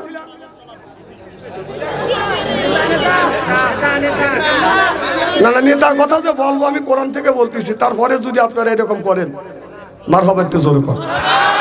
আমার ভাইরা আমার, তাহলে আল্লাহ নিজেই বললেন তোমরা নেতা বানাও। সেই নেতা 16টা বছর বাদান বানাইতে পারি নাই। সেই নেতা যদি বাদান বানাইতে গেছি, এদিক তাকান, সেই নেতা যদি বানাইতে গেছি, বাদান ভোট হবে দিনে, সেটা রাইতেই হয়ে গেছে। আমাদের এলাকার এক মুরব্বী যাচ্ছে, চাচা কই যাও? কার বাবা ভোট দিয়েছে, জীবনের শেষ। নিজে একটা নেতা বানাই। কম কিভাবে বানাবে? আপনার একা ভোটে কি হবে? কার বাবা আমি তো সমর্থ করতে পারবো ভালো মানুষকে, অন্তত কিয়ামতের ময়দানে আল্লাহকে বলতে পারবো, আল্লাহ আমারটা আমি ঠিক জায়গা দিছি, অন্তত তুমি আমাকে বাঁচাও। সুবহানাল্লাহ, একটু জোরে কর। তাহলে তার মনের এটিসি আর তার মেন্টালিটি দেখি। আর আমাদের মেন্টালিটি কি? 10 টাকা দিলে নিজের ইমান বিক্রি করে দিই। ভোট তো একটা ইমানের অঙ্গ। তো গেছে চাচা ভোট দেওয়ার জন্য, বলতেছে চাচা তোমার ভোট হয়ে গেছে। কয় কও কি বাবু, ভোট না দিনে হয়? কয় না, এ সরকারের সময় ভোট রাইতেই হয়। কয় কও কি বাবু, একটা ভোট দিতে আসলাম। বাড়ির যা চাষি আম্মাকে নিষেধ করেন, চাষি আম্মাও জানি আসে না। কয় কে? চাষি আম্মার ভোট হয়ে গেছে। কয় কও কি বাবু, তোমার চাষি আম্মা 6 মাস আগে মারা গেছে, এসে ভোট দিয়ে গেলে আমার সাথে দেখা করলো নাকি? এই কয় চাচা চিকুর। আর লোকজন যা জ্বর হয়েছে, কান্না কাটি করলে মানুষ ওখানে যায় না, কথা কয় না। মুরব্বী যা গাদি হয়েছে, আর পুলিশের কাছে বাসিবু করতেছে। কি হয়েছে বাবা? তোমরা কে? আমরা পুলিশ। না, তোমাদের কাছে বিচার দিলে বিচার পাবো না। কেন? আমরা আইনের লোক, আমরা যদি বিচার না দিই আপনাকে সঠিক বিচার কে দিবে? ঠিক আছে বাবা, শোনো, 6 মাস আগে তোমার চাষি আম্মা মারা গেছে, এসে ভোট দিয়ে গেল, আমার সাথে দেখা করলো নাকি? পুলিশ লাখে কাবুললে শরীরে সময় পায় না, কথা কর। তাহলে যে ভোটের কথা, যে ইলেকশনের কথা, যে নেতার কথা, আল্লাহ 1450 বছর আগে নেতা বানানোর কথা বলেছে। 16টা বছর আমরা স্বাধীনভাবে সেই নেতা বানাতে পারিনি। কে? কথা কার? আল্লাহ। আমার ভাইয়ের আমার না আমি বানালাম না, মোল্লাকারের কাছে নাযিল হয়েছে। আল্লাহ বললেন, আল্লাহ নবীরে বললেন, আমার হাবিব, আমার বন্ধু, আমি আপনাকে দুনিয়ায় সৃষ্টি করেছি কোরআন প্রতিষ্ঠিত করবার জন্য, দিন প্রতিষ্ঠিত করবার জন্য। আল্লাহ নবী যখন যাইয়া কলেমার দাওয়াত দিলেন, লা ইলাহা ইল্লাল্লাহ, আমি আমার আল্লাহকে তোমরা মানো, আল্লাহ হলো এক, আল্লাহ হলো মহান, আর আমি মুহাম্মাদুর রাসূলুল্লাহ সাল্লাল্লাহু আলাইহি ওয়াসাল্লাম, আমি নবী, আমাকে নবী বলে মানো। সুবহানাল্লাহ বললেন না? আল্লাহর নবী যখন কলেমার দাওয়াত দিয়ে আবু জেহেল মনে মনে চিন্তা করলো, মুহাম্মদ সাল্লাল্লাহু আলাইহি সাল্লামের কাছে যখন মানুষ যায়, কারণ আমার নবী যখন কোরআন দিয়ে কথা বলে, কোরআনের মাধুর্য, কোরআনের তাম্বুর্য, কোরআনের যে বাসন আছে, এই কথা শুনলে মানুষ বাজান মুগ্ধ হইয়া দলে দলে মানুষ বাজান ইসলামের দিকে বাজান দীক্ষিত হয়। সিল্লাকান আল্লাহু আকবার। আবু জেহেল চিন্তা করতেছে, এখন তো হজের মৌসুম, এখন যদি হজের সময় মানুষ যদি হজ করবার জন্য আসি, আমার বাতিদের সাথে যদি দেখা হয়, কলমা পড়ে মুসলমান হয়ে যাবে, আর আমাদের ধর্মের দিকে কেউ আর ঠকাবে না। আপনার 2 রাস্তা আছে, 2 রাস্তার মোড়ে মোড়ে যা মানুষ বাদান দাঁড়াইছে, আপনার এই বামের রাস্তা দিয়ে যাবে। আবু জেহেলার লোকজন যা বলতেছে, তোমরা বাম রাস্তা দিয়ে যাও না, ডান রাস্তা দিয়ে যাও, এটা হলো বাইপাস। আর কিছু কিছু লোক বলে, কত বছর হজে আসছিলেন, বাম রাস্তা দিয়ে গেছে, এই রাস্তাটা কি হইছে? তখন আবু জেহেল বলতেছে, এই রাস্তা দিয়ে যদি যাও, এই রাস্তার পাশে মোহাম্মদ নামে একটা পাগল বসে আছে, এই পাগলকে কেউ যদি দেখে, ওই মানুষ সহবাদান পাগল হয়ে যায়। সব মানুষ চিন্তা করলো, জীবনে বহুত পাগলের কথা শুনছি, মানুষ পাগল দেখলে পাগল হয়, এইটা তো কোনোদিন দেখু নাই, শুনি নাই। সঙ্গে সঙ্গে এই কথা যখন আবু জেহেল বলল, যেন আমার নবীর দিকে বাজান না যায়, বলার সাথে সাথে আল্লাহ তাদের মগজ ঘুরে দিয়েছে। এবার লোকজন দলে দলে বাজান বাম রাস্তা দিয়ে বাজান যাওয়া শুরু করলো। আবু জেহেল বলল, শোনেন, এদিকে না না, আপনারা না, এদিক তাকান, আপনারা কই যান? বলে, কেন আমরা যাচ্ছি, আপনাদের নেতা আবু জেহেল বলেছে এই ডান রাস্তা না দিয়ে এই বাম রাস্তা দিয়ে যাও, ডান রাস্তা হলো আপনার, এটা হলো বাইপাস, আর এই রাস্তা দিয়ে গেলে মোহাম্মদ নামে একটা পাগল আছে, এই পাগলকে কেউ যদি দেখে মানুষ সহ পাগল হয়ে যাবে। এই জন্য আমরা তখন আমরা প্রতিজ্ঞা করেছি, মুহাম্মদ সাল্লাল্লাহু আলাইহি সাল্লামকে যতক্ষণ পর্যন্ত না দেখবো, এতক্ষণ গোসল করবো না, খানা পিনাও করবো না। আবু জেহেল মাথায় হাত দিয়ে বসলো আর বলে, হায়রে, মুহাম্মাদের বিরুদ্ধে টাকা খরচ করলাম আমি, কাজে লাগলো মুহাম্মদ সাল্লাল্লাহু আলাইহি সাল্লামের। সিল্লাকান আল্লাহু আকবার। সব মানুষ দলে দলে রওনা করলো। আবু জেহেল বলল, আমি তোমাদের সাথে যাব। এবার সব মানুষ আয়া দেখে, দুধের মধ্যে আলতা দিলে যেমন রং হয়, আমার বিশ্ব নবীর রংটা বাজান ঠিক ওই রকম, যা কাছে বাজান দাঁড়াইছে। আবু জেহেল দূর থেকে একটা পাথর নিয়ে আমার নবীকে অপমান করবার জন্য যা বলতেছে, ভাতিজা, তুমি যে আল্লাহর নবী বলে দাবি করতেছো, আমি তোমাকে নবী বলে মানবো, তুমি কি বলতে পারবে আমার হাতের মুষ্টির মধ্যে কি? আল্লাহর নবী বললেন, আমি তো গয়ব খবর জানি না, গয়ব খবর জানে কে?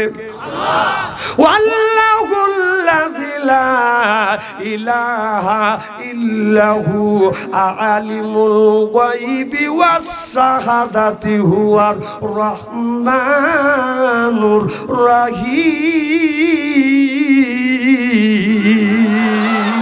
আল্লাহর নবী বললেন, খবর জানি না, গায়বী খবর জানে কে? এবার আবু জেহেল আমার নবী বলতেছে, চাচা আমি তো গায়ব খবর জানি না, তবে আমি তো বলবো না। আমার হাতের মুষ্টির মধ্যে যে জিনিসটা রয়েছে, এই জিনিসটা যদি উত্তর দেয় জিনিসটা কেমন হবে? আবু জেহেল কোনো কথা কয় না। সব মানুষ বলতেছে আপনি প্রশ্ন করলেন যেটা, উত্তর যদি অন্য দিকে দেয় এই জিনিসটাই তো ভালো হবে। সুবহানাল্লাহ, এটা জোরে কর। কারণ আবু জেহেল সব মানুষের চাপে বলতেছে, ঠিক আছে বাতিসা তুমি বলো তোমার এই হাত আমার হাতের মধ্যে কি আছে, সেই যদি বলে জিনিসটা তো ভালো হয়। আল্লাহ নবী আকাশের দিকে তাকিয়ে বলে, আল্লাহ তুমি আমাকে সাহায্য করো, সহযোগিতা করো। আল্লাহ আমি তো গায়ব খবর জানি না, তুমি বলে দাও হাতের মধ্যে কি? হাতের মধ্যে সেই পাথর 3টে রয়ে গেছে। এই আবু জেহেলের হাতের মধ্যে থেকে জবান খুলে বলতেছে, আমি আছি। আবু জেহেলের আপনার হাতের মধ্যে কুরানো ছোট ছোট 3টে পাথর, চিল্লা কলমার হাওয়া পাথর ছাড়িয়ে দিছে। এবার সব মানুষ টাকা দেখে, আসলে তো পাথর 3টে পাথর জিকির করতেছে, লা ইলাহা ইল্লাল্লাহ, লা ইলাহা। এবার আবু জেহেল বলল, ও মক্কার মানুষেরা, এই যে দেখো পাথর কোনোদিন কথা কয় না, এই পাথরের সাথে আমার ভাতিজা জাদু লাগাইছে।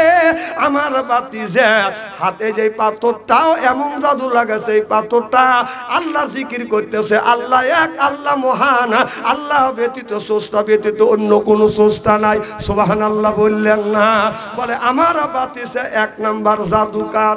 কেউ বা নবী পাগল বলে, কেউ বা বলে জাদুঘর। আল্লাহর কোরআন সাক্ষী দেয় সে জামানার পয়গাম্বর। আল্লাহু আকবার।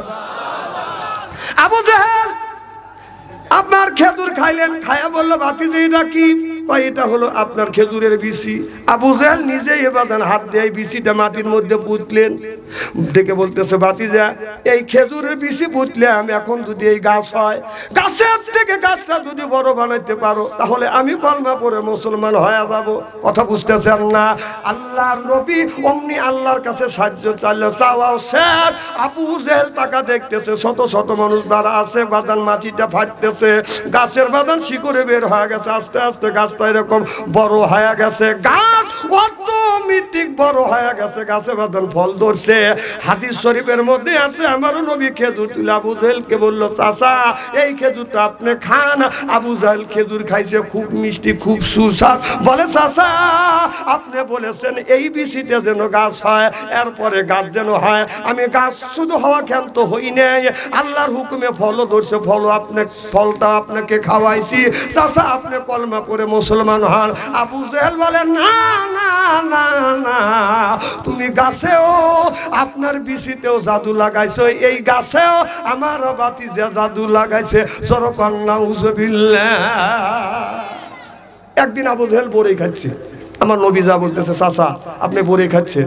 আবু জেহেল বলতেছে, না বড়ই খাচ্ছি না, পাথর খাচ্ছি।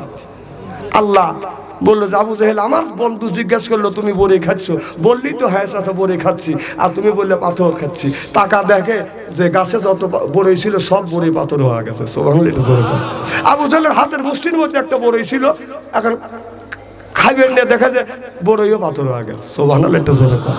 আবু জেহেল চিন্তা করলো, মুহাম্মদ সাল্লাল্লাহু আলাইহি সাল্লামকে কোরআন চলতে দেওয়া যাবে না। আমার নবী যেই জায়গা কোরআনের কথা বলবে, এই কোরআনটা যেই জায়গা পড়বে ওই জায়গা হট্ট গন্ডগোল করো। কোরআন চলতে দেওয়া যাবে না, বলতেও দেওয়া যাবে না। লা তাসমাউ লিহাযাল কোরআনি আলগাউ ফি, এই কোরআন চলতেও দেওয়া যাবে না, কোরআনটাকে বলতেও দেওয়া যাবে না। ঠিক 16টা বছর এই বাংলার জমিনে এই কোরআন চলতেও দেয় নাই, বলতেও দেয় নাই। কোরআন বলার জন্য যদি গেছি আমাদের মাহফিল থেকে নামাজ দিছে, জোরকন কথা ঠিক কিনে? তাহলে আল্লাহ বলল, লা তাসমাউ লিহাযাল কোরআনি ওয়ালগাউ ফি। আবু জেহেল বলেছে কোরআন চলতেও দেওয়া যাবে না, বলতেও দেওয়া যাবে না। কথা কার? না না, এগুনি আমাদের উপরে নাযিল হইল। না না, কোরআনের কথা বললি এদের গার মধ্যে জ্বালাবেরা করে, তাহলে এসব আয়াতকে আমাদের উপরে নাযিল হয়েছে। কথা বলে, কথা কার? তাহলে 16টা বছর আমরা এই কোরআন বলতেও পারি নাই, শুনাইতেও পারি নাই। জনগণ ঠিক কিনা? তাহলে কোরআন কার? আকাশ কার? জমিন কার? আপনি কার? আমি কার? বেকার। আজ এই সমাজের মধ্যে আল্লাহর হুকুম চালাইতে পারি নাই বিদায় স্বামী স্ত্রীর কলহ, ভাই ভাই দ্বন্দ্ব, পাড়া প্রতিবেশী নাই মিল, এইটা নিয়ে হয় মামলা মোকদ্দমা, হাইকোর্ট, জজ কোর্ট, সিভিল কোর্ট। দেখেন আসে বর্ষা কত বাড়ি, এক গ্রাম থেকে আরেক গ্রামে যাইতে লাগে টানাটানি। বাংলার কিছু নারীরা নামাজ পড়ে না, আমি বাচ্চারি ভালো করে জানি, ওরা শয়তানের নারী। আল্লাহ কাদের ঘরে, আল্লাহ কাউরে খাওয়ায় দুধে ভাতে, কারুর ঘরে উড়া ছাউনি। জনগণ ঠিক কিনা?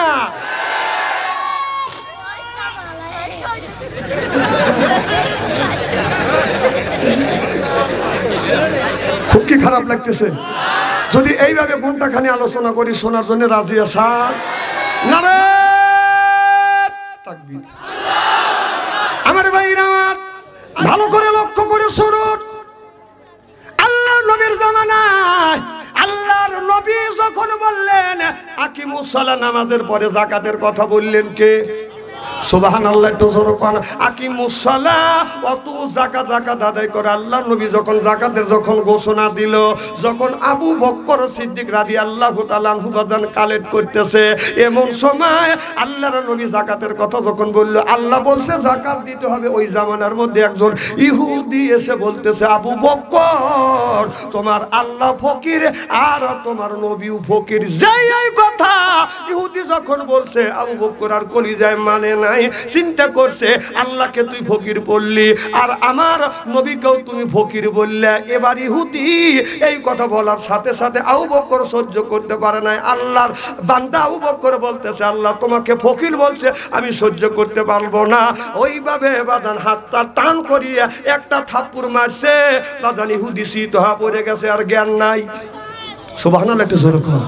আবু বকর চিন্তা করছে, নিয়ত করছে দুইটা দেবো, ওই একটাই তো শেষ। এরবারে আর একটা দেয় নাই। ইহুদি আস্তে আস্তে করে উঠেছে, আমার নবীর আদালতে মামলা দায়ের করতেছে, ইয়া রাসূলুল্লাহ, ইয়া হাবিবাল্লাহ, আপনার আবু বকর সিদ্দিক আমাকে থাপ্পড় মারছে। ও নবীজি, আমি আপনার আদালতে মামলা দায়ের করলাম, আপনি নিজ বিচার করিয়ে দেন। এবার আমার নবী বলতেছে, ইহুদি মামলা আমি নিব ঠিক, কিন্তু থাপড়ি কাম তো আবু বকরের না, এই কাম হলো ওমরের। আমার মনে হয় তুমি ভুল বলতেছো, থাপ্পড় দিছে ওমর আর মামলা করতেছো আপনার আবু বকরের নামে। কথা বুঝতেছেন না? আমাদের দেশে অন্যায় করছে একজন, মামলা করছে আলেমের নামে। আমাদের দেশে মানুষ 6 বছর আগে মারা গেছে, সে লোকের নামে মামলা হয়েছে, সেও আপনার নিরাপদ থাকতে পারে নাকি? মানে বিপক্ষে গেছে। আচ্ছা, কথাকে আমি অবাস্তব বলতেছি নাকি? আচ্ছা, মরা মানুষের নামে মামলা হয়েছে, এটা কি জানেন? কি কোন জানেন? মরা মানুষ কবর থেকে উঠে আসে, আগের দিন ভোট দিয়ে গেছে রাইতে, জানেন?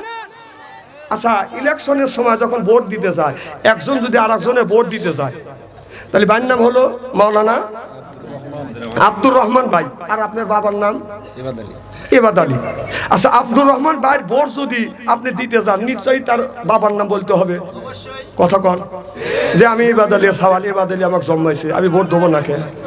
তাহলে এবার আব্দুর রহমানের নাম দিয়ে যে তার বাপের নাম গুরলয় আছে, তার নামের ভোটটা তুমি আর একটা লোকে বাপ বানা, যে বাপ বানাতে ভোটটা দিলে ওই লোকটাকে আসলে তোর বাপ। কথা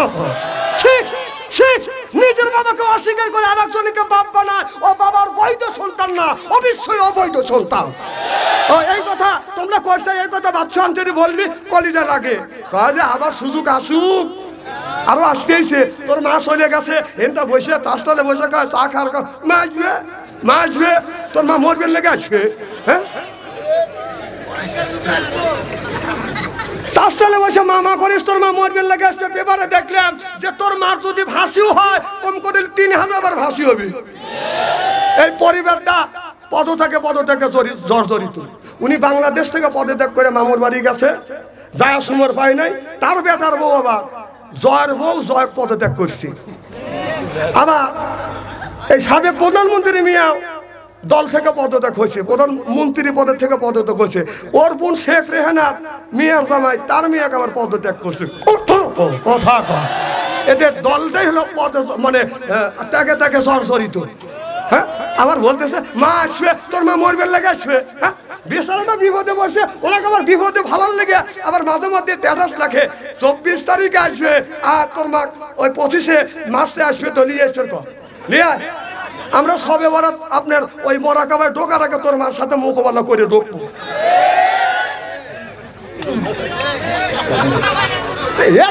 মানুষ কত পাগল হলে এই ধরনের স্ট্যাটাস লেখে। তাহলে বোঝা গেল ওই তুমি যাকে ভালোবাসো ভালোবাসো না, ওকে তুমি আরো বিপদে পড়ছে, আরো বিপদে ফালানোর জন্য তুমি স্ট্যাটাস লিখতেছ। কথা কোন? দেশটা দেউলিয়া বানাইছে সাবেক প্রধানমন্ত্রী, দেশটা দেউলিয়া বানাইছে সাবেক প্রধানমন্ত্রী। সোনার দেশটা শোষণ করলো লুইটা পুইটা খাইয়া রে প্রধানমন্ত্রী। কোথায় রলেন কামরুল ইসলাম, কোথায় কাদের কাকা, কই গেল সে ওই মহিলার শ্বেতাং শ্বেতাং কথা। ওই দলের মানুষকে বাসাইয়া দিল্লি করলে বাসা রে প্রধানমন্ত্রী। আজ গরু যখন বাচ্চা দেয় একটু পরে খোল ভুষি দেয়, কথা কয় না রে। তখন ওই বাচ্চা রেখে যখন খোল ভুষে খাবে, বাচ্চা যখন ও খোল ভুষে ধুয়ে বাচ্চার কাছে যায়, যাই সে বাচ্চার গাওয়ার চাটে যে ভয় পাইস না, আমি মা তোর আছি। হ্যাঁ, আর তোর মা তখন থুয়ে চলে গেল বাংলাদেশের দিকে কান্তিতে, মাসবে মাসবে।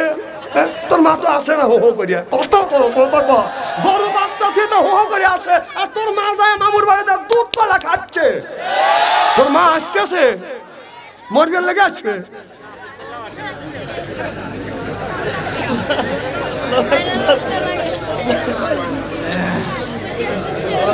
খুব কি খারাপ লাগতেছে নাকি আমার ভাইয়ের, আমার মুসলমান ভাইরা? আল্লাহর হাবিবের বিম্বতেরা ভালো করে লক্ষ্য করে শুনুন। আল্লাহর নবী বললেন, এই কাজটা আপনি যার নামে লালিশ করতেছে, এই থাপড়া থাপড়ি কাজটা হলো হযরত ওমরের। এই থাপড়া থাপড়ি কাজ আপনি আবু বকর সিদ্দিক তো কোনোদিন থাপড়া থাপড়ি করতে পারে না। বলো হুজুর, আমি আবু বকরকে চিনি, আমি ওমরকেও চিনি। আমার নবীর নামে আমার নবী কি করলেন? কেসটা বাদন লিখলেন, আপনার হযরত আবু বকরের বাড়ি বাদন, আপনার কেসের বাদন, আপনার পরোয়ানা পাঠালেন। আপনার আগামী শনিবারে বাদান কেসের ডেট, শনিবারের দিন আবু বকর এসে বাদান হাজির হয়ে গেলেন। ইহুদি কাঠগড়ায় দাঁড়াইয়া আল্লাহর নবী বলতেছে, আবু বকর এই লোকটা তোমার নামে মামলা দায়ের করছে, এই যে ইহুদিকে কি তুমি চেনো? বলে হ্যাঁ আমি একে চিনি। ইহুদি বলতেছে, এবার আমার নবী বলে, ইহুদি তুমি কি একে চেনো? বলে হ্যাঁ একে চিনি। কয় একে? কয় ইনি হচ্ছে আবু বকর সিদ্দিক। বলে হুজুর, এই লোকটা আমাকে থাপ্পড় মারছে। বেলা কেন থাপ্পড় মারছে? এবার আবু বকর বলে, ইয়া রাসূলুল্লাহ, ইয়া হাবিবাল্লাহ, আমি আমার চোখের সামনে আল্লাহকে ফকির বলছে, আপনাকে ফকির বলছে। ও নবীজি, আপনি তো ভালো করে জানেন আল্লাহ আর আপনার বিরুদ্ধে কথা বললে আমি আবু বকর সহ্য করতে পারি না, মরতে রাজি, কিন্তু এই গুণী সহ্য করতে পারি না। আল্লাহকে ফকির বলছে বিদায়, এই জন্য আল্লাহর নামে একটা মারছি। আপনাকে ফকির মা বলছে, আপনার নামে মারতে পারি না। হুজুর, আপনি আমাকে অনুমতি দেন, আপনার নামে একটা মারিয়ে নেই। সুবহানাল্লাহ, জোরে কর। আমার নবী বলতেছে, আবু বকর এখন আমি বুঝছি। এতক্ষণ ইহুদি বলছে, আমি জানি যে কাম থাপড়া থাপড়ি কাম আবু বকরের না, ওমরের।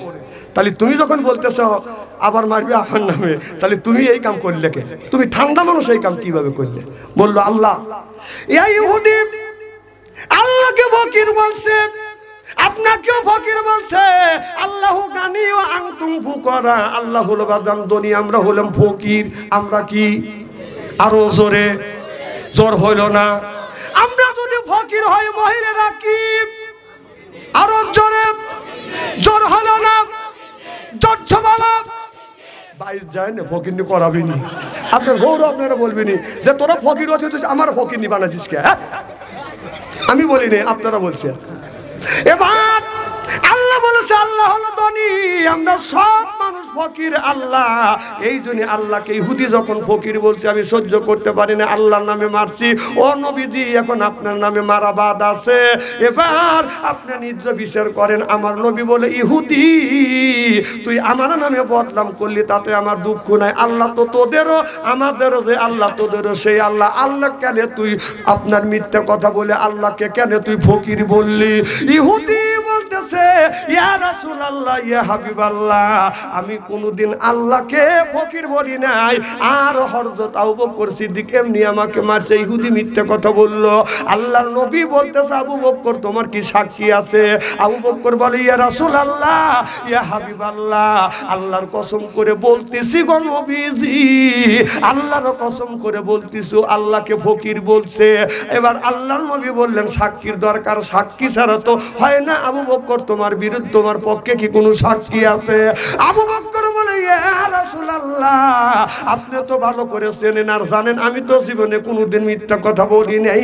আল্লাহর নবী বললেন আবু বকর আপনার ইসলামের কোষে সাক্ষী চাই, আমি তো ভালো করে জানি তুমি মিথ্যা কথা বলো না, তবে তোমার সাক্ষী কই? সাক্ষী যদি না উপস্থাপন করতে পারো, ইহুদিকে যেমন করে থাপ্পড় মারছো ইহুদি তোমাকে অমন করে থাপ্পড় মারবে। আবু বকর বলো নবী আমার কোনো সাক্ষী নাই, আমার সাক্ষী হলো আল্লাহ। সুবহানাল্লাহ বললেন না? আল্লাহ এসে কি সাক্ষী দিবে? আল্লাহর নবী বললেন ইহুদি আবু বকর তোমাকে একটা থাপ্পড় মারছে, তুমি একটা মারো। ইসলামের বিধান হলো হাতের বদলা হাত, চোখের বদলা চোখ, খুনের বদলা খুন হলো ইসলামের বিধান। সুবহানাল্লাহ বললেন না? খুনের বদলা খুন যদি ইসলামের বিধান হয়, খুনের বদলা খুন যদি ইসলামের বিধান হয়, তাহলে সাবেক প্রধানমন্ত্রী যদি 3000 লোক যদি মাইরে থাকে 3000 বার ফাঁসি হবে। কথা তুমি বাদ যা কওগা, আমি তোমাকে চিনি না, তুমি বোর সাথে কথা কও না। আর এনে এসে আমাকে খালি বারবার বলতেছো কথা কও কথা কও। আমার ভাইরা আমার এদিক তাকান, খুব খারাপ লাগতেছে নাকি? নারাত তাকবীর। এবার আল্লাহর নবী বললেন ইহুদি তোমাকে যেমন করে আবু বকর থাপ্পড় দিয়েছে ঠিক তুমি ওইভাবে থাপ্পড় দাও। এবার ইহুদি মুস্কি মুস্কি হাসতেছে আর বলতেছে আবু বকর আজকে তোকে আমি সাইজ করব।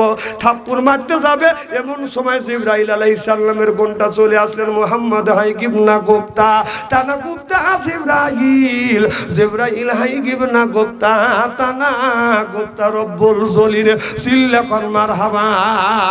জিবরাইল আলাইহিস সালাম এসে বলে ইয়া রাসূলুল্লাহ ইয়া হাবিবাল্লাহ ইহুদি যা বলেছে এটা মিথ্যে বলেছে। ইহুদি আল্লাহকে ফকির বলছে, আপনাকে ফকির বলছে। আবু বকরের পক্ষে আল্লাহ আয়াত নাযিল করছে। সুবহানাল্লাহ। আল্লাহ আবু বকরের পক্ষে আয়াত নাযিল করছে। আমার নবী বলে ইহুদি তুমি যে মিথ্যা কথা বলছো, আল্লাহ ফেরেশতা পাঠাইছে আমার কাছে, আপনি এই ফেরেশতা পাঠাইছে আমার কাছে, তুমি মিথ্যা কথা বলছো, আল্লাহকে ফকির বলছো। ইহুদি বলতেছে ইয়া রাসূলুল্লাহ ইয়া হাবিবাল্লাহ ও নবীজি আবু বকরের পক্ষে যে আয়াত নাযিল হবে আমি কি জানতাম? যদি জানতাম আল্লাহকে ফকির বলতাম না। ইহুদি বলে ইয়া রাসূলুল্লাহ ইয়া হাবিবাল্লাহ আল্লাহকে বিশ্বাস করি নাই, আপনাকেও মানি নাই, আজকে থেকে বিশ্বাস করলাম আল্লাহ এক আল্লাহ আছে।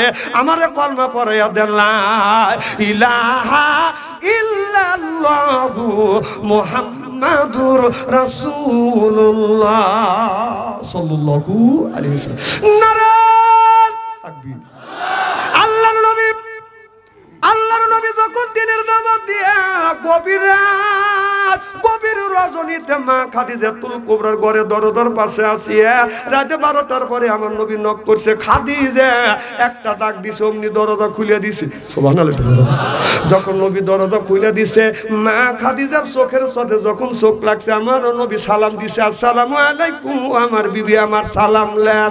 আল্লাহর নবী বলে আছে নবীর 11টা বিবি ছিলেন, 11টা বিবির মধ্যে 10টা বিবির কাছে আল্লাহর নবী আগে আগে সালাম দিয়েছে, কিন্তু খাদিজার কাছে নবী কোনোদিন আগে সালাম দিতে পারে নাই। সালাম দিবে এমন সময় খাদিজাতুল কুবরা আগে সালাম দিছে। সুবহানাল্লাহ। আমাদের বিবি কি সালাম দেয়? জোরে বলুন, জোরে বলুন। এত মানুষের মধ্যে না না বলতেছেন, খবর আছে আজকে বাড়ি যাননি। আপনার বউ বলবি না যে আমি তো সালাম দেই অথবা না দেই, পাবলিকে ফাংশনে তুই বললি কে? সকালবেলা নাস্তা বন্ধ। আচ্ছা বৌমান সালাম দিলই না, আমরা কি বিবিদের সালাম দিই? জোরকন जैसे के तेईसे मिले रास के मिले रानी बुध के बुहिते नहीं मिले खापसाते खापसानी रे खापसाते खापसानी जरकान ठीक किने आज आखिरी मोनाजात करिया बाड़ीते जा बीबी के सालाम देबो बोले इंशा जोरे बोलेन इंशा আখিরি মোনাজাত করে বাড়িতে যা বিবিকে সালাম দিবেন আর বলবেন আসসালামু আলাইকুম। ও আমার বিবি আমার সালাম লাও। বিবি লাখে কাপড়লে হাসবে আর বলবে দম করা জায়গা পাচ্ছে না। না অজগবি সালাম দিলে হাসবে না? কথা কয় না, হাসবে না? আমি আমার বিবিক সালাম দিই তো আমার বড় ভাবি খালি লাখে কাপড়লে হাসে। তো আমি বললাম ভাবি তুমি হাসো কেন? আমার তুই তোর বউক সালাম দিস, তোর শরম করে না? কোন ব্যবা কাম করি শরম করে না? সালামের আবার কিছু চলবে না। না বিবির সাথে কোন কথাটাই হয় না। না না সব কথা সব কাজ হয়, আর সালাম দিলে তোমার শরম লাগে। আজকের থেকে বাড়িতে বিবিকে সালাম দেবো বলে রিক্সা। আমার নবী বললেন খাদিজা গভীর রাত গভীর রজনীতে আমি তোমার ঘরে দরজার পাশে আসলাম রে খাদিজা, একটা ডাকের বেশি দুইটা ডাক দিতে হয় নাই। ও খাদিজা তুমি কি ঘুমাও না মা? খাদিজাতুল কুবরা বলতেছে ইয়া রাসূলুল্লাহ ইয়া হাবিবাল্লাহ ও নবীজি, আপনার আগে 3টা স্বামীর সংসার করছি এইরকম কোনোদিন হয় নাই। নবী গো যতদিন ধরে আমি আপনার সাথে ঘর সংসার করতেছি আল্লাহর কসম করে বলতেছি আপনার আগে কোনোদিন বিছানায় একা একা ঘুমোতে যাই নাই। চিল্লা কান আল্লাহু আকবার। আমাদের ঘরে যে একটা একটা করে খাদিজা আছে। এই যে দেখেন এখানে আইছেন যা দেখবেন যে লুটে বুইটে ঘুম পাড়তেছে, সব মনে এসে ফাঁকে গেছে না বাচ্চি। আর মা খাদিজাতুল কুবরা বলছে যতক্ষণ পর্যন্ত রাসূল না আসছে এতক্ষণ পর্যন্ত দরজার সাথে দাঁড়া দাঁড়া নবীর জন্য অপেক্ষা করছি। সুবহানাল্লাহ। একটু জোরে বলেন। আমার নবী রাত 12টার পরে যা নক করছে খাদিজা একটা ডাক দিছে, অমনি দরজা খুলে দিছে। আর আমাদের যে ঘরে ঘরে একটা খাদিজা আছে, উল্লাপাড়া বাজার থেকে আসিয়া আমাদের খাদিজার ঘরে দরজায় যদি নক করা যায় খাদিজা খবর নাই, ও খাদিজা শব্দ নাই, ও খাদিজা রাগে না না একই স্বামী ডাক দিবে, বউ যেন উত্তর নিবে, আত্মা ঠান্টু আছে। সুবহানাল্লাহ। একটা জোরে কয়। উনি ডাকলে কাউয়ার মতো। আমার নবী বললেন খাদিজা হাত দুটো দান করে দেয় আর বলে খাদিজা আয় আমার বুকে আয়। মা খাদিজাতুল কুবরা দৌড়া আমার নবীর বুকের সাথে মাথা ঠেকাইয়া বলে ইয়া রাসূলুল্লাহ ইয়া হাবিবাল্লাহ, আপনার সাথে যতদিন ধরে ঘর সংসার করতেছি গো নবীজি, আপনার প্রেমে পড়িয়া আমার জমি তালা তালো করত সম্পদ যা কিছু ছিল সব আপনার কদমে কোরবান করে দিলাম। দেখেন আমি মুআজ্জিজা ধন্য হলো বিবি খাদিজা, জীবন যৌবন করিলেন অর্পণ, মাল দৌলত যা ছিল নবী চরণে সুপিয়া দিল, বানাইল তাদের জীবনের আপন। আল্লাহ নবী গুণের নবী গো, আপনি নবী আমার জীবনের জীবন। যখন মারহাবা। আল্লাহর নবী অমনি মা খাদিজার চুল পেরে ধরলেন, চুল ধরিয়া নবী চুমা দিলেন। মা খাদিজাতুল কুবরা বলে ইয়া রাসূলুল্লাহ ইয়া হাবিবাল্লাহ, আপনি আমার চুলে চুমন দিলেন। আমার নবী বলল খাদিজা আমি নবী আমার আদর্শ ভিত্তিক সুন্নত বিবির চুলে চুমন দেওয়া। আমার নবী বিবির চুল ধরে চুমা দিছে। আমরা কারা কারা বিবির চুল ধরে চুমা দিছি একটু হাত তুলে দেখান তো দেখি। একটা লোক নাই কে? আহারে নিজের বিবির চুলে আপনারা চুমন দিতে পারেন নাই? হ্যাঁ ও সুমস্ত দেওয়া দূরের কথা, মুসরা চুল ধইয়া চিট করে বাইরে ফেলে বক্সন দিবে পারেন? হ্যাঁ বউ মারেন? বউ মারা হারাম। কেন বউ মারবে? মা বোনের আজ আসে না? মা বোনের আজকের শুনে বলবি না হারে এত সুন্দর সোনার মৌলবি কোনে আসিল। এই হুজুরির দরকার, হুজুর ভালো করে সাইজ করেন। না না না বউ মারা হারাম। মারবেন কোথায়? ওকে মারার জায়গা আছে, সব জায়গা আদর করার জায়গা। বউ কেন মারে? মা বোনের এই হুজুরি দরকার। আমার ভাইয়েরা আমার আল্লাহ নবী বলেছে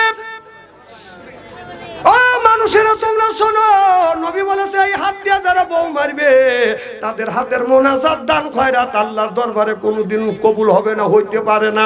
যারা বউ মারছে কে বড় বড় চোখ করছো কে? হ্যাঁ বউ মারাটা বউ মারা হারাম। যারা বউ মারবে এই হাত দেয়া তাদের হাতের মোনাজাত দান খয়রাত আল্লাহর দরবারে কবুল হবে না, হইতে পারে। এই অধ্যায় করছে এক মহিলা চিঠি লিখছে যে হুজুর আপনি বললেন বউ মারা হারাম, আমার স্বামী তো কথা শোনার আগেই তো মারছে আমার, তাহলে আমার কি অবস্থা? হ্যাঁ আমি বললাম মা আল্লাহর নবী বলেছে নারী রে তোমার স্বামী যদি তোমাকে মারিয়া থাকে গো মা, ওই জায়গাটা চিহ্ন করে রাখো, স্বামীর হাতের ছোঁয়া তোমার শরীরে যেই জায়গা লাগছে দোজখের আগুনে কোনোদিন ওই জায়গা পুড়িবে না। স্বামী চিন্তা করতেছে, তাহলে বিবি চিন্তা করতে স্বামীর কি রহমতের হাত, কি বরকতের হাত, সুদ খাওয়া হাত, ঘুষ খাওয়া হাত, বিড়ি খাওয়া হাত। বিড়ি যারা খায় তাদের হাত দিয়ে গন্ধ, মুখ দিয়ে গন্ধ, দাড়ি দিয়ে গন্ধ, জামা দিয়ে গন্ধ, চাদর দিয়ে গন্ধ, লেবে দিয়ে গন্ধ, বালিশ দিয়ে গন্ধ।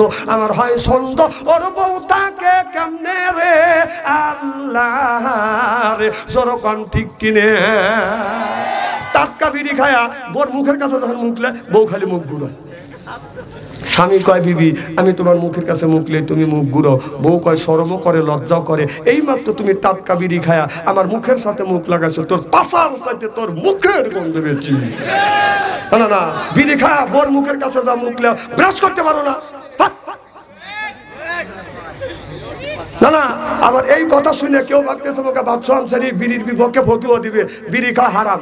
না না, আমি হারাম বলবো কে? কেউ যদি হারাম বলে আমি বলবো বিড়ি খাওয়া হারাম না, বিড়ি খাওয়া আরাম, 1 কোটি বার জায়েজ। বিড়ি খাওয়া 1 কোটি বার জায়েজ, কিন্তু খাওয়ার একটা লিমিটেড আছে, জায়গা আছে। বিড়ি খাবেন সেটা হলো টয়লেটের মধ্যে। সি সি সি, এইটা খাদ্য মনে করে যদি খান ওইটা টয়লেটে খায়। যদি বলেন হুজুর আপনি কিভাবে দেখছেন, রমজান মাস জোহরের আজান দিছে, নামাজ পড়তে যাবো, কম ইস্তেঞ্জা করিয়েছি, এন্ড টয়লেটের কাছে যাওয়া দিয়ে যে দুমা গোলা বের হচ্ছে। তুমি আগুন তুললো নাকি, দরজা বন্ধ, মইল নাকি পুড়িয়ে টুড়িয়ে। আমি এরকম করে নক করলাম, উনি সিঙ্গেল দিচ্ছে, তাহলে বোঝা গেল মাল ওখান থেকে উৎপত্তি হচ্ছে। না না, বিড়ি মারছে টয়লেটে খায়। এই বছর দেখলাম এক বুড়ো টয়লেট থেকে বের হচ্ছে, মুখ করতেছে, পান খাচ্ছে। কম চাচা কি করো? কয় পান খাচ্ছি। কম কই গেছিলে? কয় টয়লেটে। কম টয়লেটে তো পান খাইলে? হ্যাঁ পান খেলে টয়লেট করলাম। এই মুহূর্তে পান খাওয়ার, এর মধ্যে ডেলিভারি করে। সিসি, পান হালাল জিনিস, তুমি টয়লেটের মধ্যে খায়? না না, পান যদি টয়লেটের মধ্যে পান খাওয়া টয়লেট করো, এটা যদি হালাল মনে করে খাও, তাহলে একটু গু তুলে চুল মনে করে খাও।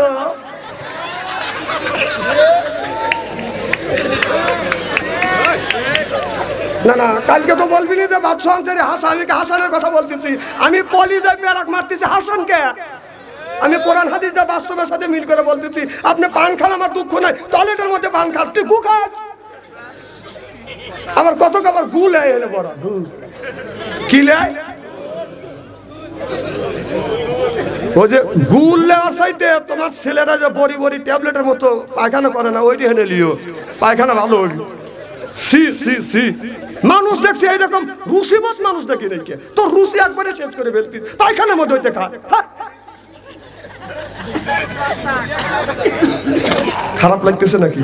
না রে, আমার ভাইয়ের আমার অধিক যেতে চাই না। আখিরে মানাদাত করে তার মন মানুষতা কি আপনাদের আছে?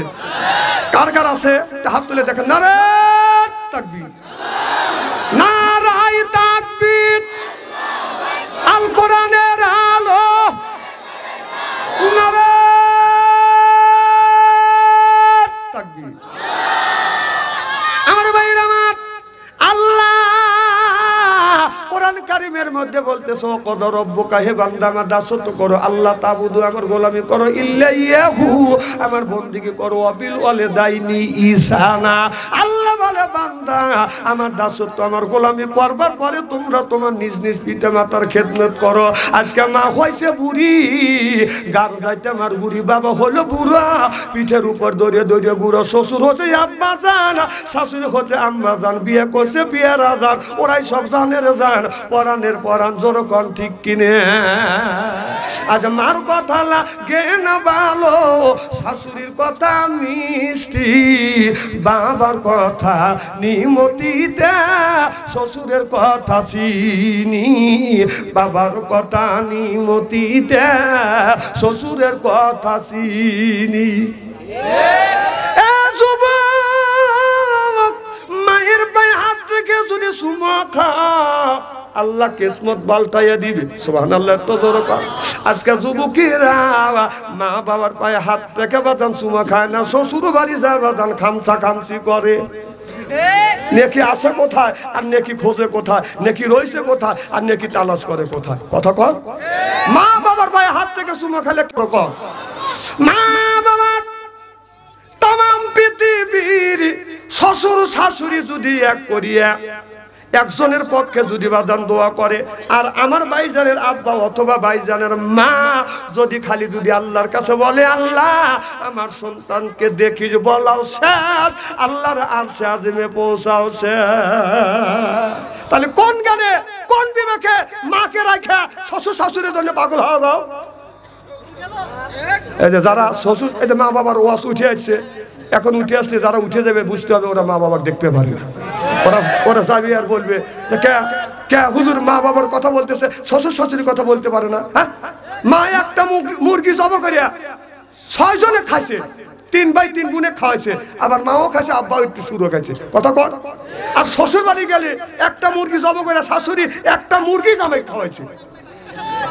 তাহলে কার কথা বলতে হবে? কথা কর, কার কথা বলতে হবে? মার কথা না শাশুড়ির কথা? কথা কর, কথা কর ভালো করে বলছেন। মা একটা মুরগি জব করিয়া 3 ভাই 3 বোনে খাওয়াইছে, আব্বাও একটু সুরে খাইছে, মাও একটু সুরে খাইছে, ওই যে চলে যেতেছে। তো এরা যাবে না যাবে কে? কারণ মুরগি তো এর শাশুড়ি একটা একা এক খাওয়াইছে। হ্যাঁ, এই শোনার তো আছে, তা 30 বছর আগে মরছে, আর শাশুড়ি একটা মুরগি জব করে খাওয়াইছে, এ প্রমাণ এর কাছে আছে। কারণ মা একটা মুরগি জব করে 6 জন খাইছে, 6 জনে খাওয়াইছে, আর শাশুড়ি একটা মুরগি জব করে তোমাকে খাওয়াইছে, এর মানে খালি মুরগি খাওয়ানে তো পাম দিছে। আমার মেয়ে একজনই ভালোবাসে। আল্লাহ বললেন দুনিয়ার মানুষেরা মার সাথে সুন্দর ব্যবহার করো, খবরদার ধমক দিয়ে কথা বলবে না, চোখ রাঙায় কথা বলবে না। ওয়াকুল্লাহুমা কওলান কাদিমা, মার সাথে নরম নরম কথা কও, বাবার সাথে নরম নরম কথা কও। খবরদার মা বাবার মনে আঘাত দিয়ে দিয়ে কথা বলবে না। মা বাবা যদি বেজার হয়ে যায়, আল্লাহ বেজার হয়ে যাবে। মা বাবা খুশি, আমার আল্লাহ খুশি। মা বাবার খেদমত করলে 3টে জিনিস আল্লাহ দেয়। 1 নাম্বার হায়াত দেয়, 2 নাম্বার আল্লাহ ইজ্জত বাড়িয়ে দেয়, 3 নাম্বার আল্লাহ অর্থ সম্পদের অভাব আল্লাহ দূর করে দেয়। সিল্লাকুম মারহাবা। ওই মা এমন একটা নিয়ামত। আল্লাহর বান্দা লোকমান আলাইহিস সালাম যখন বাজান হজে যাবে, 6 জন 7 জন বন্ধু একসাথে বাজান হজে যাবে, হজের টাকা বাজান জমা হয়ে গেছে। হজের টাকা জমা দিয়ে আল্লাহর বান্দা লোকমান ইতিহাসের ভিতরে বাজান, ইতিহাসের দিকে বাজান তাকিয়ে দেখেন, মার কাছে এসে বলতেছে, ও গো মা, হ্যাঁ দৌড়ান। আচ্ছা এইভাবে আমরা যদি উঠে যাও, ওয়াজ কিভাবে করবো? না এতক্ষণ ওয়াজ করলাম, শুনলো, আর মার কথা যে বলতেছি উঠে উঠে চলে যাচ্ছে। অন্যটা কাল পেটেছে বলতেছে খালি মার ওয়াজ করা লাগবে নাকি? শ্বশুর শাশুড়ি কি অন্যায় করছে? যারা উঠে দেবে বুঝতে হবে এরা শাশুড়ি ভক্ত। আমার ভাইয়েরা, মা বলে বেটা লোকমান হজে যাইও না, তুমি যদি হজে যাও আমি তোমার মাকে আমার খেদমত করবে বেটা। আমি তোমার মা বিছানা ভরে পায়খানা করি, বিছানা ভরে প্রসাব করি বেটা লোকমান। তুমি যদি হজে যাও আমি মাকে আমার খেদমত করবে, কে আমার পায়খানা পরিষ্কার করবে, কে আমার প্রসাব পরিষ্কার করবে? লোকমান বলে মা আমি তোমার জন্য কাজের একটা লোক রেখে যাব। মা বলে বেটা লোকমান আমি যখন পায়খানা করি সঙ্গে সঙ্গে তুমি পরিষ্কার করো, প্রসাব করলে তুমি সঙ্গে সঙ্গে পরিষ্কার করো, এমনকি আমার গোসল দেওয়া তারপরে তুমি গোসল দাও, তুমি রান্না বান্না করিয়ে আমি মা আমার খাওয়ানোর পরে এরপরে বাবা তারপরে তুমি খাবার খাও। বেটা লোকমান তুই হজে যাস না, তুমি যদি হজে যাও আমি মা আমার কে খেদমত করবে? এবার লোকমান 6 বন্ধুর কাছে যা বলতেছে, বন্ধু রে আমার মা নিষেধ করেছে হজে যাব না, আমার মা অসুস্থ, আমি যদি হজে যাই আমার অসুস্থ মার কে খেদমত করবে? আল্লাহর পরে নবী আমার, নবীর পরে বাবা, আল্লাহর পরে নবী আমার, নবীর পরে বাবা। মায়ের উপর ফরজ হলো করতে বাবা সেবা রে ভাই, করতে বাবার সেবা। মা বাবার সেবা করা সন্তানের ওই ফল, হজ দুঃখ দিয়া মক্কায় গেলে হবে না তোর হজ রে ভাই হবে না তোর হজ তুই যাবি যদি হজে খুশি রাখো কাজে তুমি যাবে যদি হজে খুশি রাখো কাজে হজ হবে তোর খুব সহজ করিলে তার ভাই রুবি বাবা জান্নাতের চাবি কথা বলছে দয়াল নবী জোরকান সুবহানাল্লাহ এবার লোকমান হজে গেলেন না সব টাকা গুনে উর্দু করে আনলেন গরিব মানুষের মধ্যে টাকা গুনে বাদান বিতরণ করে দিলেন ছয় বন্ধু বাদান হজে চলে গেলেন ছয় বন্ধু বাদান যখন হজ করতেছে লোকমান মার খেদমত করতেছে মা বিছানা পরে পায়খানা করে লোকমান পরিষ্কার করে প্রসাব করে পরিষ্কার করে মারে গোসল দেওয়ায় আল্লাহর বান্দা লোকমান বাদান গোসল দেওয়ার পরে মাকে খানা পিনা খাওয়ানোর পর বিছানায় যখন মাকে লেপ দিয়ে তোষক দিয়া যখন ঢেকে রাখে রাত 12টার পরে আল্লাহর বান্দা লোকমান ওযু দিয়া তাহাজ্জুদ নামাজ পড়িয়া আল্লাহর কাছে সিজদা দিয়ে বলে মাওলা আমি হজে যাব কিন্তু আমার হজে যাওয়া হলো না আমার মা অসুস্থতার কারণে ও মাওলা আমার মা বিছানা ভরে পায়খানা করে আমি পরিষ্কার করি আমার মা বিছানা ভরে প্রসাব করে আমি পরিষ্কার করতেছি ও মাওলা আমি যদি হজে যাইতাম আমার মার খেদমত করা হইতো না ও মাওলা মক্কায় যদি না নাও মদিনায় যদি না নাও আল্লাহ মদিনা আল্লাহর সাথে স্বপ্নে তুমি একটাবার দিদার করায়ো জোরকান সুবহানাল্লাহ এই বলে আল্লাহর বান্দা লোকমান আল্লাহর কাছে দোয়া করে এই বলে বাদান কাঁদতেছে এমন সময় হযরত লোকমানের মা লোকমানের হাতের সাথে হাত উত্তোলন করিয়া বলে মাওলা আমি মা আমার কারণে আমি বিছানে পড়ে পেশাব করে পায়খানা করি এই জন্য আমার খেদমত করার জন্য আমার বেটা লোকমান হজে যাইতে পারে নাই ও মাওলা तमाम পৃথিবীর মানুষ মক্কায় যায় মদিনায় যায় বিশ্ব নবীর রওজা জিয়ারত করবার জন্য ও মাওলা তোমাকে পারো না আমার বিশ্ব নবীর সাথে আমার বেটা লোকমানকে স্বপ্নে দিদার করাইতে জোরে জোরে কান সুবহানাল্লাহ আল্লাহর পরে নবী আমার নবীর পরে বাবা আল্লাহর পরে নবী আমার নবীর পরে বাবা মায়ের উপর ফরজ হলো করতে বাবা সেবা রে ভাই করতে বাবার সেবা মা বাবার সেবা করে সন্তানের উপর দুঃখ দিয়া মক্কায় গেলে হবে না তোর হজ রে ভাই হবে না তোর হজ তুই যাবি যদি হজে খুশি রাখো কাজে তুই যাবি যদি হজে খুশি রাখো কাজে হজ হবে তোর খুব সহজ করিলে তার ভাই রুবি বাবা জান্নাতের চাবি কথা বলছে দয়াল নবী সুবহানাল্লাহ হমানার ওয়াকা হমা জান্নাতুকা নবী বললে মায়ের কাছে জান্নাত বাবার কাছে জান্নাত আর জান্নাত পাইতে যদি চাও তোমার মা বাবার খেদমত করো মা বাবার খেদমতের মধ্যে বাদান জান্নাত পাওয়া যায় এবার মা যখন দোয়া করছে ছয় বন্ধু বাদান হজে গেছে খানায় কাবা তপ করতেছে এমন সময় ছয় বন্ধুর মধ্যে একটা বন্ধু লক্ষ্য করে দেখে আল্লাহর বান্দা লোকমান ছয় বন্ধুর আগে আগে বাদান খানায় কাবা তপ করতেছে এক বন্ধু বলে বন্ধু তাকিয়ে দেখ লোকমান হজে আসবে না আবার কেন একা একা হজে আসলো ছয় বন্ধু 12টা চোখ দিয়ে দেখিয়া বলতেছে চলো আমরা 6 জন একসাথে যাব লোকমানকে ধরবো তপ অবস্থা লোকমানকে অপমান করব আর বলবো বন্ধু লোকমান আমরা কি অপরাধ করছি আমাদের সাথে কেন হজে আসলা না কেন তুমি একা একা হজে আসলে ছয় বন্ধু লোকমানকে ধরতে যায় আল্লাহর বান্দা লোকমানকে ধরতে পারে না লোকমান সঙ্গে সঙ্গে হাওয়া হয়ে যায় গায়েব হয়ে যায় ছয় বন্ধু হজ করে আসিয়া লোকমানের সাথে দেখা করতে এসে দেখে মা বসে ঘুমে আছে আর লোকমান মার পাশে বসে বসে কোরআন তেলাওয়াত করতেছে। হযরত লোকমানের 6 বন্ধু এসে ইশারা করলেন, বন্ধু কোরআন পড়া বন্ধ দাও। অমনি কোরআন পড়া বাদান বন্ধ দিলেন। বন্ধুরা সালাম দিলেন, আসসালামু আলাইকুম, আমার সালাম লাল। লোকমান ওয়া আলাইকুম আসসালাম, সালামের উত্তর নিয়ে বলে, বন্ধু তুমি হজে যাবে? 7 বন্ধু একসাথে হজে যাব। তুমি হজে গেলা না, তোমার মা অসুস্থ, এই অজুহাত দিয়ে টাকা গুলো উড্ডু করে আনলা, আমাদের সাথে তুমি হজে গেলা না একা একা। কেন তুমি হজে গেলা? আমরা কি অন্যায় করছি? অপমান আমরা কি অন্যায় করছি? অপরাধ করছি? আমাদের সাথে কেন তুমি হজে গেলা না? লোকমান চোখের পানি ফেলে দিয়ে কান্দে, বন্ধু রে আল্লাহর কসম করে বলতেছি আমি লোকমান হজে যাই নাই, আমি হজে যাই নাই। 6 বন্ধু বলে, বন্ধু লোকমান মিথ্যা কথা বলো না, আমরা 6 জন 12টা চোখ দিয়ে দেখছি। যেরকম সুবহানাল্লাহ বলে, বন্ধু আমরা 6 জন 12টা চোখ দিয়ে দেখছি, তুমি মিথ্যা কথা বলো? হাজির দোয়া 40 দিন পর্যন্ত আল্লাহ কবুল করে। সুবহানাল্লাহ। কয় দিন? 40 দিন।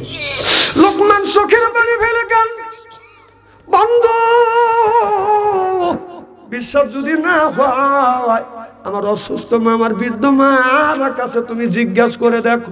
এক বন্ধু যা বলে, বন্ধু লোকমানের মাকে বলো, ওগো মা আপনার বেটা লোকমান কি হজে গেছে?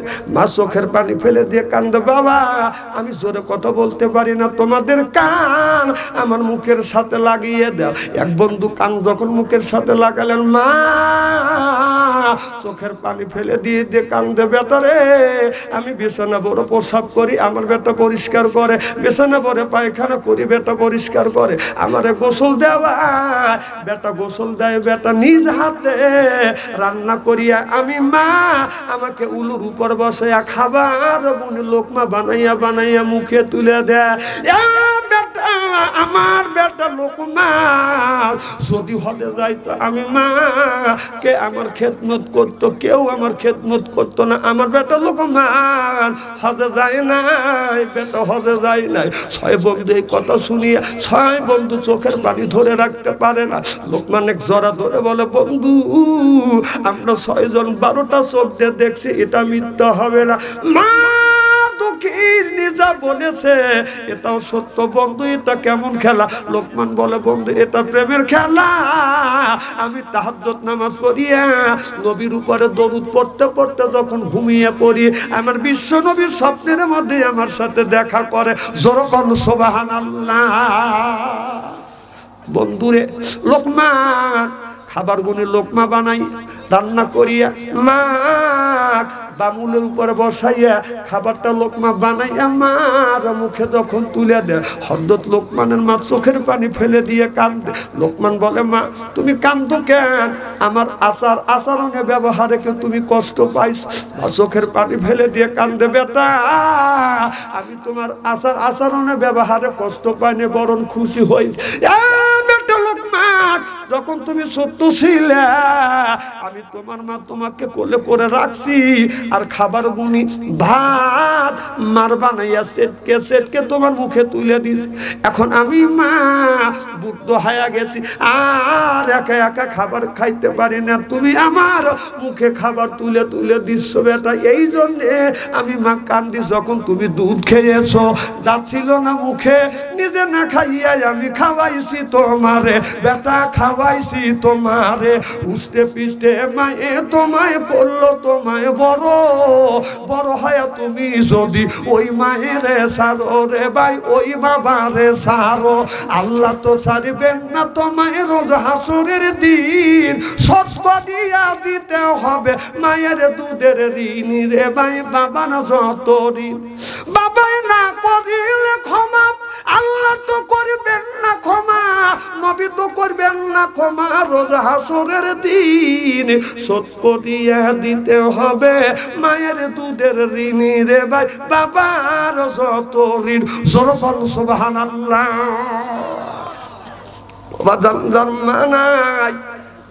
সেই কিন্তু মার ব্যথা বোঝে, বাবা যার মারা গেছে সেই কিন্তু বাবার ব্যথা। আমার মা এই জমিতে 112 বছর পর্যন্ত বেঁচে ছিল। আমার বাবা 97 বছর পর্যন্ত বাজান বেঁচে ছিল। একটা বাস্তব কথা বলবো বাবা, আমি যখন মাহফিলে গেছি আমার মার কাছে বসছি, বাবার পায়ে হাত দিছি, মার পায়ে হাত দিয়ে চুমো দিয়ে বলছি, ও গো মা আমি মাহফিলে যাব। মা বলছে বেটা কোথায় যাবে? আমি অমুক জায়গা যাব। মা বলছে বেটা কয়টায় আসবে? আমি বলছি ও গো মা আমি রাত 12টার সময় আসবো। 12টা বাজার আগে 11টা বাজলে অমনি আমার মা আমার বাবারে বলছে, যাও আমার বেটা বাচ্চু আসবে, যাও আমার বেটাকে আগা নিয়ে আসো, বেটা ভয় পাবে। আমার বাবা আজ থেকে বাজান 25 বছর 30 বছর আগেকার ঘটনা। তখন তো বাজান আমি মাইকো নিয়ে যাই নাই, হাইটে হাইটে গেছি। তখন তো বাজান তেমন শীতের পোশাক ছিল না। আমার বাবা আমার আগাতে যাইয়া 3 রাস্তার মোড়ে বাবা দাঁড়াইছে। দাঁড়া চিন্তা করছে যদি এই রাস্তা দিয়ে আগা যায়, বেটা যদি অপর রাস্তা দিয়ে আসে তাহলে বেটার সাথে তো দেখা হবে না। ও বাজান 12টা বাজছে আমি আসি না। 1টা যখন বেজেছে তাও আসি নাই। 2টা যখন বেজছে আমি তখন আস্তে আস্তে আসছি। 3 রাস্তার মোড়ে এসে দেখি আমার বৃদ্ধ বাবা কোন কুয়াশার মধ্যে বাজান থর থর করে কাঁপতেছে। 97 বছর বয়স।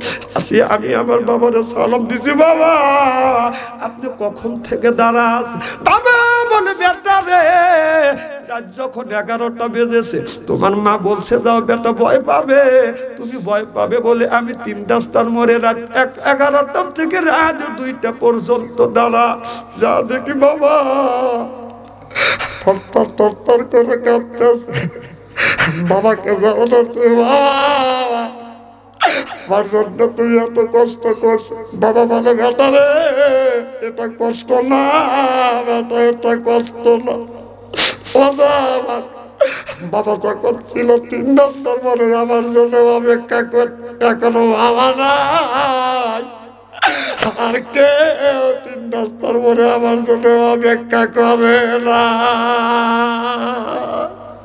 যার বাবা নাই তার কলিজা আঘাত লাগবে, যার মা নাই তারই চোখে পানি আছে। আমার ভাইয়ের আমার মা এমন নিয়ামত দুনিয়ায় এমন কোন সন্তান নাই মার কথা মনে হইলে চোখের পানি আসে না, বাবার কথা মনে হইলে কলিজা আঘাত লাগে। আমি বাড়িতে আসছি, এসে দেখি আমার বৃদ্ধ মা এখন পর্যন্ত বাজান ঘুমায় নাই। ও বাজান আমার বাবার মৃত্যুর পরে আমার মা দীর্ঘদিন বাজান বেঁচে ছিল। আমি যখন মাহফিলে গেছি রাত 2টা 3টার সময় বাজান বাসায় আসছি। আসিয়া বিবির ঘরে দরজায় হাত দিছি, দরজা শক্ত। মার ঘরে দরজায়, ছেলের ঘরে দরজায় হাত দিছি, দরজা শক্ত। মা 112 বছর বয়স, দরজায় হাত দিছি, দরজা খুলে যা দেখি আমার বৃদ্ধ মা এখন পর্যন্ত বাজার ঘুমায় না। মানে বলছে মা বাড়ির সব মানুষ ঘুমায়, তুমি কেন ঘুমাও না? মা বলে বেটা রে আমি মা আমার চোখে ঘুম আসে না যতক্ষণ পর্যন্ত তুমি বাসায় না আসো, এতক্ষণ পর্যন্ত আমি তোমার মা বাদান ঘুমাই নাই। আমার মা অমনি আমার হাত ধরছে, হাত ঠান্ডা, কপালে হাত দিছে, কপাল ঠান্ডা, পায়ে হাত দিছে, পা ঠান্ডা। আমার বৃদ্ধ মা 112 বছর বয়স অমনি সরিষার তেল নিয়ে গরম করিয়া আমার সর্ব শরীরে বাদান মালিশ করছে।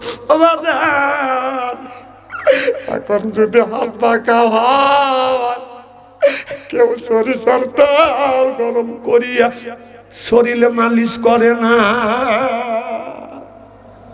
মৃত্যুর আগে এক মুঠো ভাত, মৃত্যুর আগে এক মুঠো ভাত দেও নাই মা বাবার মুখে। মরে গেলে দাবাত করে খাওয়াও পাড়ার মানুষকে। মরে গেলে দাবাত করে খাওয়াও পাড়ার মানুষকে। মৃত্যুর আগে এক মুঠো ভাত, মৃত্যুর আগে এক মুঠো ভাত দেও নাই মা বাবার মুখে। মরে গেলে দাবাত করে খাওয়াও পাড়ার মানুষকে। মরে গেলে দাবাত করে খাওয়াও পাড়ার মানুষকে। লক্ষ লক্ষ টাকা তুমি ব্যাংকে রাখো জমা, বাড়ি বাড়ির বাচ্চা খায় তোমার মা বাবার, যুবক তোমার মা বাবা লক্ষ লক্ষ টাকা তুমি ব্যাংকে রাখছো জমা, বাড়ি বাড়ি বাচ্চা খায় তোমার মা বাবার, যুবক তোমার মা বাবা। তোমার বইয়ের গলায় স্বর্ণের মালা, তোমার বইয়ের গলায় স্বর্ণের মালা, দিন কাটে অনেক সুখে।